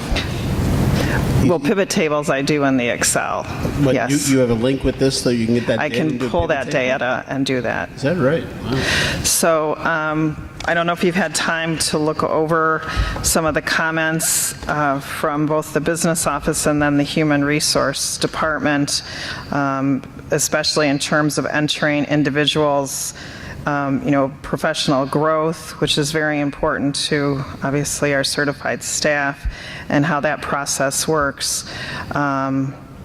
And then the link between payroll and HR, obviously we have subrogation of duties, but if we have to make a change, as Joel said, it's numerous places it has to be made, and if it's made on the payroll side and doesn't get put into the HR side, then the HR is overriding the payroll, and it's just a lot of having to redo things also. So in summary, thank you for this, but the long and the short of it, this is a program that you all are going to be using, and really the board has to depend on your recommendation as to what's going to be the best allocation. When you look at it on a pure monetary basis, over the next 5 years, it costs $25,000 if you amortize the startup costs in both programs. And if you go 10 years, and hopefully it'll stretch that long, we make $25,000. So, I mean, as far as cost goes, really it's a net zero. And if it provides you with greater functionality, I mean, it's a no-brainer. So, that being the case, is there any specific questions of Luann on this? Just so I'm fully clear, if we take away the implementation cost of the new program, we're looking at a $9,000 difference between the two annually? No, or you're monthly? looking at 52 versus 47. It's 5,000. 5,000 annually? Yes. Annually. Yes. So, and if we assume that using our current program would require a lot more than 11,000 to get it to be at the level of the new program, and let's call that potentially a wash. This new program that you are recommending, it will make your life a lot more than $5,000 more efficient. And not only mine, but the people in the business office and the HR department. I mean, when I came, they told me how much they hated Skyward. And they were not considered in the decision to implement Skyward. So any further questions? I just have a statement or a question. Statement, whatever we want to call it.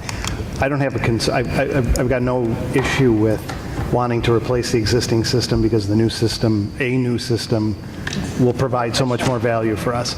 My only concern is that we've been presented with one option. So we're being told this is the only one. So I don't know what the administration has done to look at. I'm sure there are other accounting packages out there and HR packages for the educational field. I just want to know that that's been exhausted and that we're at the point at which this is the one we've centered on, focused on, and that, that exercise has been done rather than we've picked one because there's an old story from the Park District where, we saw them at the conference and so, they're sponsoring the table over here, so we went with them. I want to make sure we're not going with the sponsor of the Wi-Fi at the last conference. No, and please understand that I definitely don't operate like that. I understand. Because that's my ethics being called into question. I'm not questioning your ethics. The document has one proposal. No, but we've used Skyward. I've used SDS in a prior district. It's a great software, but really the application is more for a small district where you don't need the full HR integration. A lot of the players have dropped out of the market, and so when I look at conversations on my side of other business managers or on the HR side, people really like the Infinite Visions product.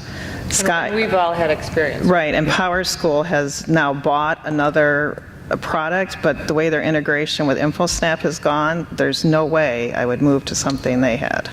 So to answer your question, There's a few big players. And all I'm just Right, saying that's is, all from a he wants. transparency Yeah. standpoint, that the public's aware that we've done that. I'm not suggesting that this one's the wrong one. I'm just saying, we have a document right now. I mean, what if we said no tonight? Does that mean we're done? We'll I stick mean, with Skyward. Yeah. There wasn't an option for us. It was, here, take this. So that's all But I'm I saying. think we The would option stick with was- Skyward and have them Or dump stay and with Skyward, yeah, dump but it and doesn't sound rebuild. like a viable alternative to Right. stay with Skyward, because it's going to be more costly and it doesn't provide the value, so. So to your point, Rick, I Right. think all you want to know is that some due diligence was done. Yep. And some options were looked at. Right. Yeah. All right, so you want some sort of consensus, and you'll Right. bring back to the board at our next meeting so that we can approve this. And we'll have the contract Yeah. for you also. So just based on this, how do you feel, Eastman? Are you okay with this? Yeah. Rick? Yeah, I'm fine. I just want to make sure, Tony, that you guys, when you look at the SAS contract, make sure that there are no, because I can't tell from this right now whether there's going to be add-ons that are, on its face look like they're not going to be there, but then they're going to stick other stuff in that potentially comes. Yeah, James has the contract, and he's ready to talk to me about it. I'm good. Yes. No. Yes. All right, next item is located on page 62, and it is a grant application for some construction work in Niles. Luann? Bernadette's gonna come up. going to come up. Bernadette. She's all over The this. lady behind the scenes.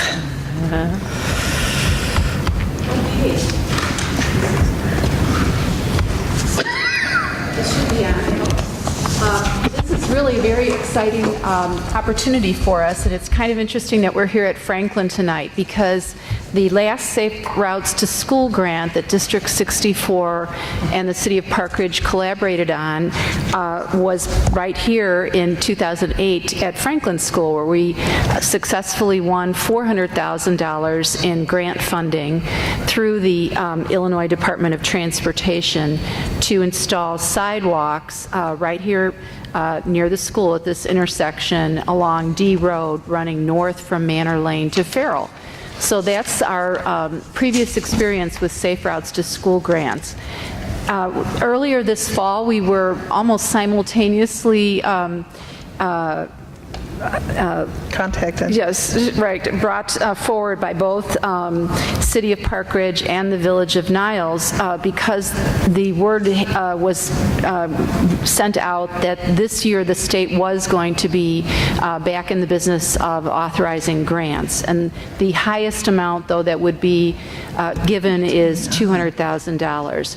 So knowing that the district is actually in the driver's seat on a grant like this because it is Safe Routes to School. And so we, as our organization, has to be the ones to say, we like this project, we would love to work with you on it, and give, the board here would need to give its approval to a municipality, or several, in our case, two, to work on a project. City of Park Ridge had a number of projects that they invited us to sit down and look at with them, and the one that rose to the top through a process with our little working group was this improving access to Emerson Middle School. And for a number of reasons, I'll just summarize them very quickly. A bike path, it's an 8-foot multi-use pedestrian and bike path. And I have both of the bigger models there for you, but you also have them in your board packet. This is an area along Oakton that is currently just a right-of-way. It is completely grass, and it runs along the south of Oakton. Originally, the hope was to go from Prospect all the way east to Oriole, which puts us right at that shopping center. But the money didn't quite work out as they looked at it a little more carefully.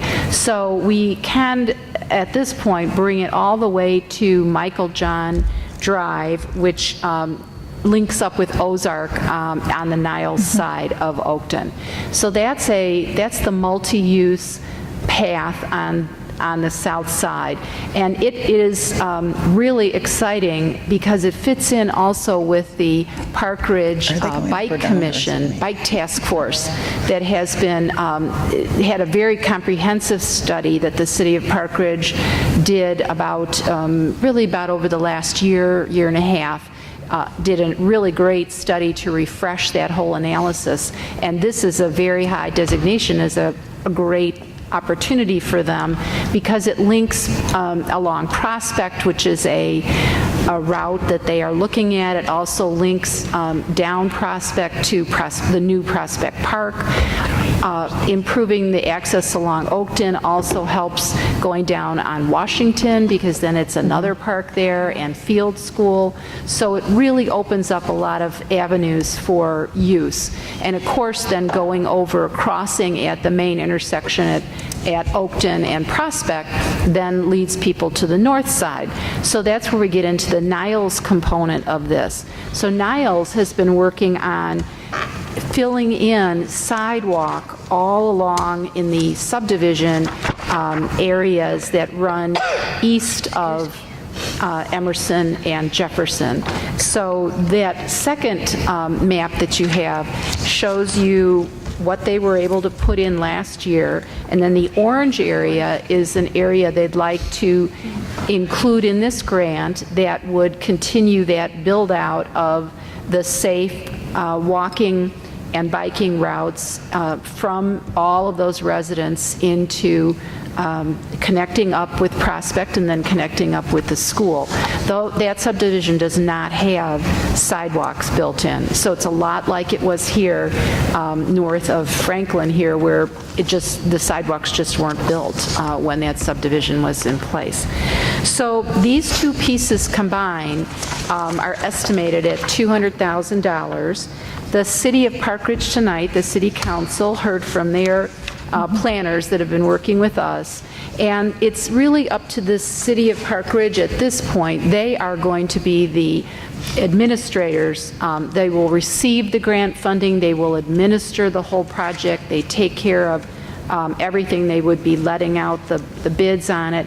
Our role really is just to be a participant in understanding and being able to encourage that the grant is for improving access by safe walking and biking to our schools. And in this case, it would be Emerson.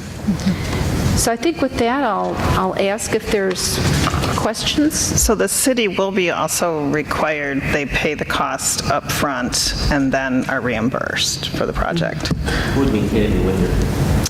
This is the City of Park Ridge. So this is the City of Park Ridge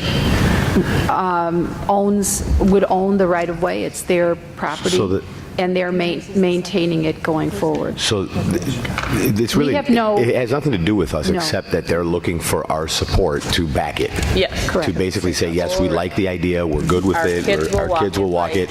I have one question to ask, and it's a really important one, and I don't know if the city considered this, but this, we're talking about this red one too, right?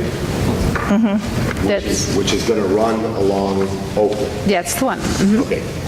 That's the 8-foot. I have two concerns with that one. Mm-hmm. One, it's right up against a really high-moving street with no stops for almost a mile. But my bigger concern is these streets from Niles are not enticed to cross Oakton at a non-intersection because even if they did, they'd still have to walk to the right or walk to the left to get to where they're going. If they crossed here, they would have to walk on snow, grass, dirt to get either to Michael John or Washington. When they're coming through here and we're giving them a beautiful sidewalk, we're enticing them to cross the street at a place they should not be crossing. I had a sidewalk on their side, though, right? Yes, there is. Sidewalk on this side. No, the other side there is. On the other side. Yes. Now, imagine being on this side, and you see this beautiful 8-foot sidewalk across there. Well, I'm just going to run across the street frogger it across, and then walk down that sidewalk because I see my buddy walking down that sidewalk. Now no one's walking down that side. No one is walking over there. So no, there's really no intent. And the reason I bring this up, 5th grade at field, my friend was crossing here, decided he didn't want to go to the intersection, got hit by a car. He survived it, however, he lost about 3 years of his education because he had to recoup, and he's not the same. I don't want us as a school district to be involved in agreeing to, what is the term, Rick, when you Attractive create nuisance. Attractive nuisance. an attractive nuisance. I mean, we're attracting kids to go across the street where there's no intersection, there's no lights, no nothing. And we're telling these Niles people, we have to get that beautiful 8-foot sidewalk across the way where, oh, by the way, you can hook up with your, or the Park Ridge kids who are walking here, and now they're walking here and they see their buddy Joey from Niles walking here. Oh, I want to go walk with Joey. I'm going to flogger it across the street here. And I'm telling you, this is super dangerous from Prospect to Milwaukee. Super dangerous. 4 lanes, cars flying because there's nothing stopping them. And now we've got kids walking on both sides wanting to go see each other. I don't know if I want to be anywhere nearly involved in that, personally. Only because my buddy Scott had the issue.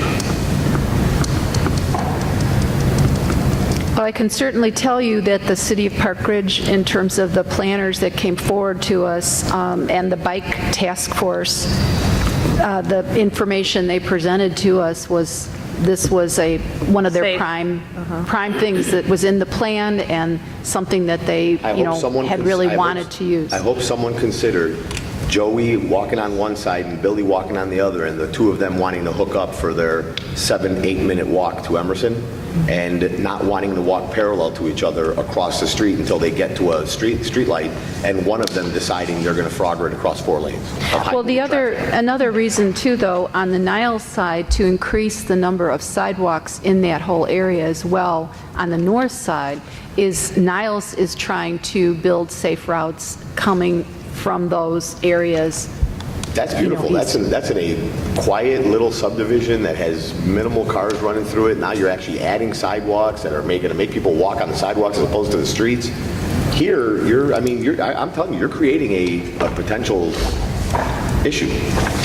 But city planners were involved in all this, so if I can just make one corollary. I'm good. I brought it up. I hear what Tom is saying, and I would suggest that you look at north of Oakton from Emerson going west. And what you have is a city sidewalk, then you have a fence. As you go north, you have this road, city sidewalk, you have a fence, and then you have a path for the students to walk on. And they are removed away from the street by at least that distance of the sidewalk. And then there's a fence there to stop them from darting in and out. Right. So is there any thought that what they may do on the south side of Oakton will resemble what they already have on the north side of Oakton? Because I drove past it today, actually, as they were going to school, and I saw very clearly sidewalk, fence, pathway. And that, to me, would obviate exactly what Tom was thinking about. I don't know if there's enough room for that, but it would seem to me that that's really what is necessary to provide safety for walking down this road, because Oakton is getting as bad as Toohey, and Toohey is Indianapolis 500 right now. So which strip again, Tony, was that? What's that? Which strip are we? When you look for Emerson going west on Oakton, the north side of Oakton, there's a sidewalk, a fence, and a path. So the fence, that's our fence, that went by the school, right? Right by Emerson. Yeah, so, and that path is ours. So the only thing the city has is the sidewalk. But I agree, that's a tall enough fence, no one's going to run across. So if they're going to construct this, perhaps they'll also consider constructing a fence and a pathway or something to mimic the north side of Oakton, which really is quite safe. Tom, I'm sorry about your friend, but I've seen this in many districts. I used to work off of Palatine Expressway, and we had middle schoolers that would go out and rather than go to the light, and that is more than the Indianapolis 500. And so it's... Why create a situation where we're actually, so right now, the people who are in the Park Ridge side are forced to go to Prospect Across, because it would just be moronic to do anything else, because they don't have a way of walking there anyway. They'd be walking on dirt, mud, or snow. Now, by giving them a path to walk, you're also giving them a enticement to cross at a non-intersection. And I just don't like anything that includes enticing children to make stupid decisions. Induce, right? I mean, it's just, right now you're kind of forced to just walk over to Prospect, or you walk on interiorly along Kathleen Drive, and you kind of jog across and you get the Prospect. So either way, Kids might walk on the grass too. Twice, right? It's really not. This is really a discussion that the Park Ridge needs to have with Niles. This has nothing to do with the school board. I'm just bringing up, I'm hoping that someone's listening. And we will definitely bring it back to them. Hey, wait a second. We really may not have thought of this. There is so if they do think of there's smarter people than me in the world that might say, hey, Tom, you're wrong. We're going to do this, and and it's safe, and we've done all the research, and then I'm good. But I just wanted to bring it up, that's all. Well, I would just ask in terms of the timing. I'm not sure how this fits in because of the window that the city has to operate under. The grant has to be filed by November 19th, I believe it is. So I don't know. I mean, I know that the city was considering it tonight, so we'll hear from them, what their, the reaction was from the city council there. And I know that Niles was going to go tomorrow night to their village board. And then looking at the timeline that we provided here, then they were looking at November 7th for the Park Ridge City Council to actually approve their resolution. And of course, they are taking on more because in terms of the finances. So they do have to have a formal resolution of support to submit the application.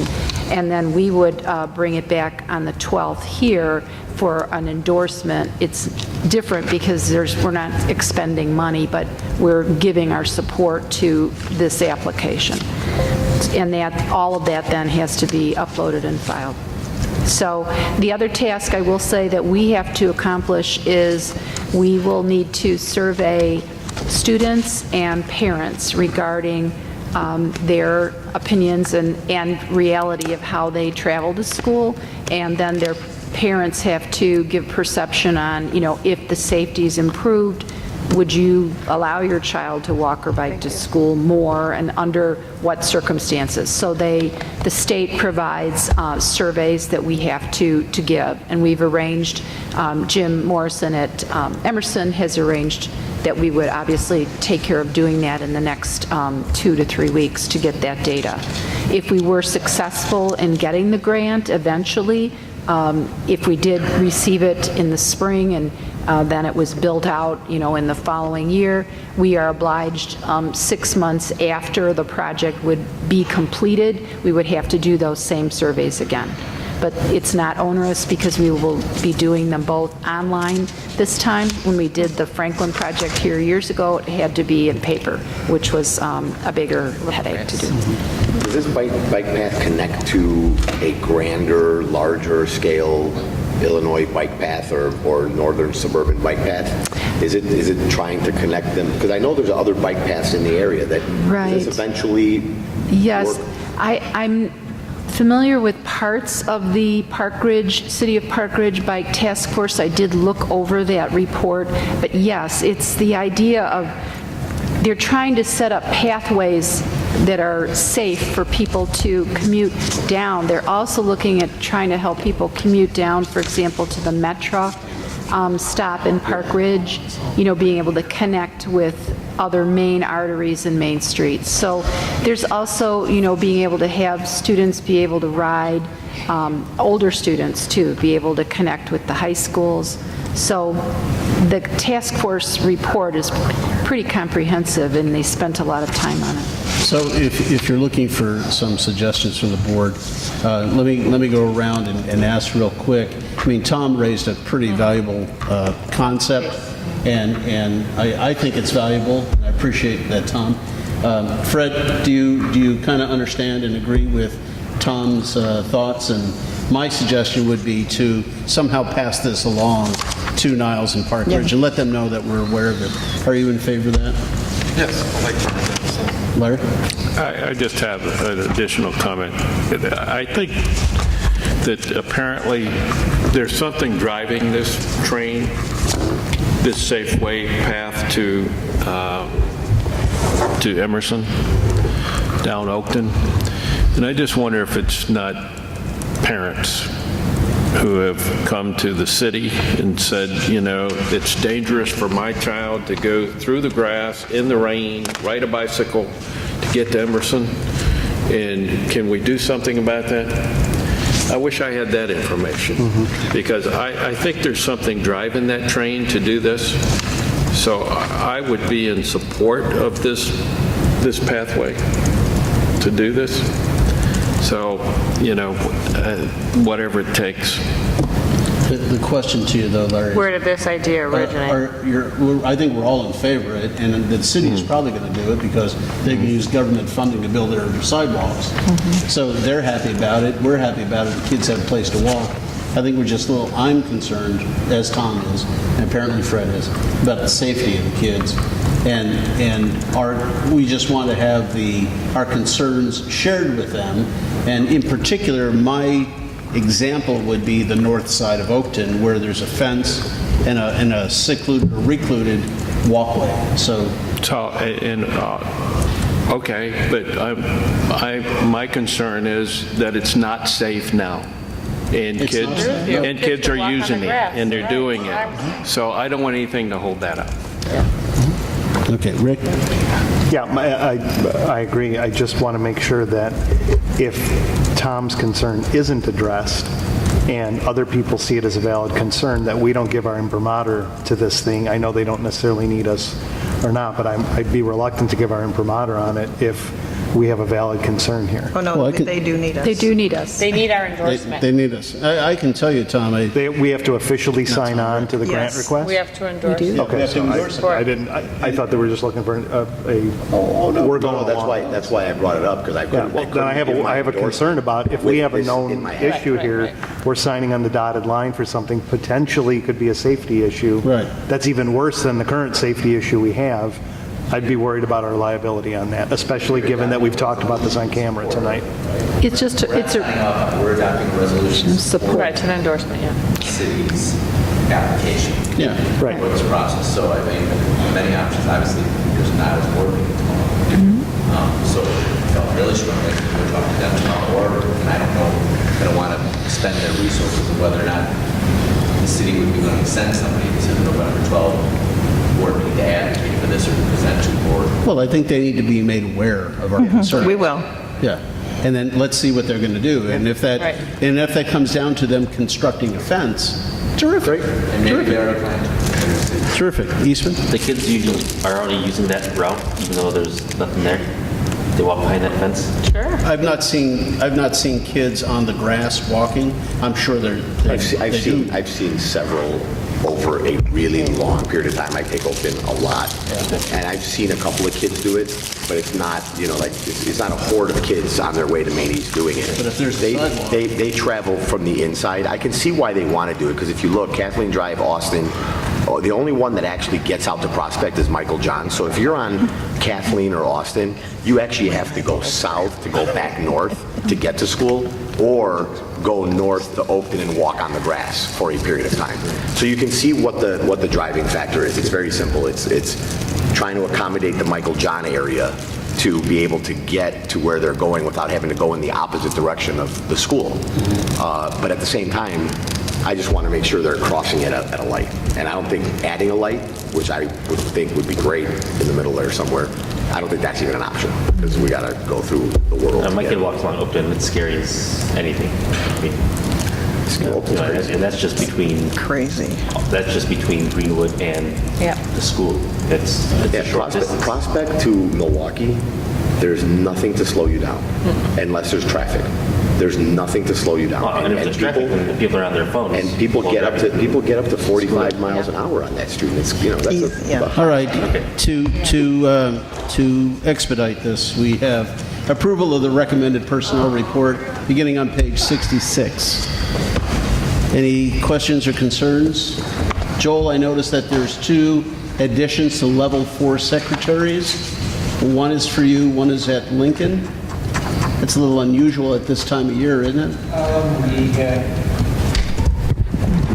We had a secretary who resigned a little while back who took a job in a district closer to home, so we had an internal move and we're filling that one. And then we had a secretary who left us because she had an addition to her family. All right. They're high-level positions, that's why I asked. I'm going to abstain from this vote. I have a family friend who's in this list, so I'm going to abstain. Okay. This is a personnel report action item. So somebody want to make a motion? I move that the Board of Education Community Consolidated School District 64, Park Ridge-Niles, Illinois, approve the personnel report, noting that the personnel report is based on the recommendation of the superintendent and not upon the board's direct knowledge regarding any of the specific individuals selected for employment. The votes were cast as follows. So, sorry. Second. Fred's got the second. I'd open up to anybody in the audience who wants to make a comment on this, and I'll move right to Fred. Yes. Yes. Yes. Yes. Abstain. Yes. All right, next item, consent agenda, found on page 68 with the financial report found on page 94. Any additions, anybody? Somebody want to make the motion? I move that the Board of Education of Community Consolidated School District 64, Park Ridge-Niles, Illinois, approve the consent agenda for October 22nd, 2018, which includes bills, payroll, and benefits, approval of financial update for the period ending September 30th, 2018, and the destruction of audio closed recordings, none. Second? Second. Tom's got the second, starting with Eastman. Yes. Yes. Yes. Yes. Yes. Yes. Approval of minutes beginning on page 314. Action item. There is 1, 2, 3, 4, 5, 6, 7. 7 dates. Any additions, deletions, alterations? The closed. No, I didn't have them. That's why we pulled them. I was absent, so what do I abstain? Yes. Yeah. From which one? How many were you absent from? September 10th. We still have to vote, so. Is anyone else? We'd have to pull that. But is anyone else going to abstain from these 7 dates? Nope. No. Then we're okay with Fred. Just abstain. Yeah, right, just do that. Motion? I move that the Board of Education of Community Consolidated School District 64, Park Ridge-Niles, Illinois, approve the minutes from the closed session meetings on July 11th, 2018, the Committee of the Whole meeting on September 10th, 2018, the closed session meeting on September 24th, 2018, the regular meeting on September 24th, 2018, and the special meeting on September 26th, 2018. Second. Rick's got the second, starting with, who did I leave off with? Starting with Fred. Fred. Abstain. Yes. Yes. Yes. Yes. Yes. Okay. Dr. Hines. Okay. In your package, you have our next board agenda. We will be meeting at Washington on Monday, November 12th. And we did, as you know, move the location so we can celebrate Washington School receiving a 2018 Blue Ribbon Award. So we're going to do a little celebration at Washington. And as we've been doing this year, we've got students and hopefully staff that will come and be recognized as the way we'll kick off our meeting. Lori and I will give a presentation on student achievement and the Illinois School Report Card, which we did give you a little bit of information on as a memo of information in your packet for tonight. I will provide a 2020 Vision 2017-18 update, and we'll do a forecast of our goal areas that we'll be working on for the remainder of this school year. Our calendar committee met last week to take a look at the 2019-2020 calendar. I don't know that we will have a tentative draft for 2020-2021 as our committee met for over an hour and we really only finalized 2019-2020. We will do the public hearing and then we'll resume to our regular meeting. We are more than likely at our team meeting this morning going to make a few changes to the November meeting. I believe this morning we agreed to move the summer interim session as well as the approval of 2019 summer construction to December. Is that correct, Luann? The remainder of the agenda will be the same. We can take off also the software because we did that tonight. We're going to have... Nope. Oh, this is okay. That's We're going to right. have loss and cost, policy Yes. approval, and... I have that on here. What we're going to do with this. Yeah. So we'll have an action item for abatement or not. Okay. So we'll do the policy adoption, and then we'll do that. Yes, and we're going to add policy 4.425. Okay, so that's that. And we'll keep finessing that agenda. I'll talk to you. I have a few other questions for you, Tony, on that. You have a few FOIAs. We did have, as I said in my Friday memo, a few slow weeks. It was like nirvana for the FOIA officers in the district. 2 that we've received were included in here.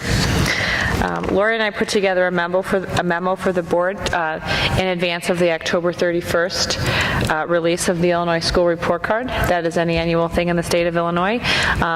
This year there will be a new component because we've reauthorized the NCLB Act. It is now the Every Student Succeeds Act, or better known as ESSA. ESSA is a more balanced approach to achievement, creating a picture both at the district level and the school level about how our schools are doing. We're moving to 4 designations, and we will be able to find out where our schools landed. We anticipate them being between exemplary and commendable based on what we know about our performance and how we tend to stack up on MAP. So we'll have those designations listed. We are also working on a dashboard for ESSA that is really going to show the picture of the District 64 experience and what we value beyond a snapshot test score to capture how our students and how our district are doing. And we'll present that to the board at our November 12th meeting. There's a variety of information that we included for those of you that like to know. It's like everything you wanted to know about ESSA and then some. And we will incorporate more of this information into our November 12th report. We already had a board committee update, and Fred did tell you that we are going to have our next special education board committee on November 13th at 7 o'clock. We did change that meeting because we didn't want to interfere with Angst, which will be showing on November 5th at 7 p.m. at the Pickwick. To date, we have over 800 folks registered to watch that movie. Yes, what does that tell you? So I'll be there, and I'm looking forward to it. So getting back to the agenda, you have our board minutes for the Special Ed Board Committee, and we are also putting these minutes up on our website, so they're accessible to anybody that wants to kind of keep track of what it is that committee is working on. A few other updates. I know the hour is late. I just want to say thank you to our teachers who worked very hard over the last few weeks for parent-teacher conferences. It really is tiring. They have 3 nights, where they're here late, and then they have to be fresh and ready to go to face kids. But they're very powerful nights for parents and teachers to come together to receive information on how their children are doing, social, emotionally, academically, behaviorally, and with their peers. So. Where do they give that contact? It's the couple of days, the Monday and Tuesday of Thanksgiving. Yep, and that's how it's built in each year. We have the Halloween Hustle this Saturday at 8 a.m. Come in costume, join us as we run through Park Ridge to support the Educational Learning Foundation. We've got a hot competition going between the schools to see who is going to have the most folks participate. Franklin won the award last year, and they're not going down without a fight. They want to keep that little gnome that they won last year. As I said during staff and student recognition at the beginning of the meeting, Principal Appreciation Day is October 26th. If you have time, you can send a quick thank you, a note or email to our principals. We're trying to do a large campaign to show our appreciation. PT3, as we talked about, met last week. Outdoor Ed, all of our 5th graders have gone through. They survived. They had a great time. And by the end of this week, that's correct. Talked about Angst. Halloween festivities are gearing up. We're getting ready to prepare for another round of parades and parties, and the Blue Ribbon ceremony. Mrs. Daly, myself, and 1 staff member will be heading to D.C. to receive the award November 7th. We'll be back on the 8th. And that's it for me. And I just have one question about the special ed committee meeting on November 13th. Should I put that into my calendar? Yes, please. Okay. I sent Larry and Fred the All right. draft agenda. They've got to kind of sign off on it, but At your rate, sure. it is in there. It's free.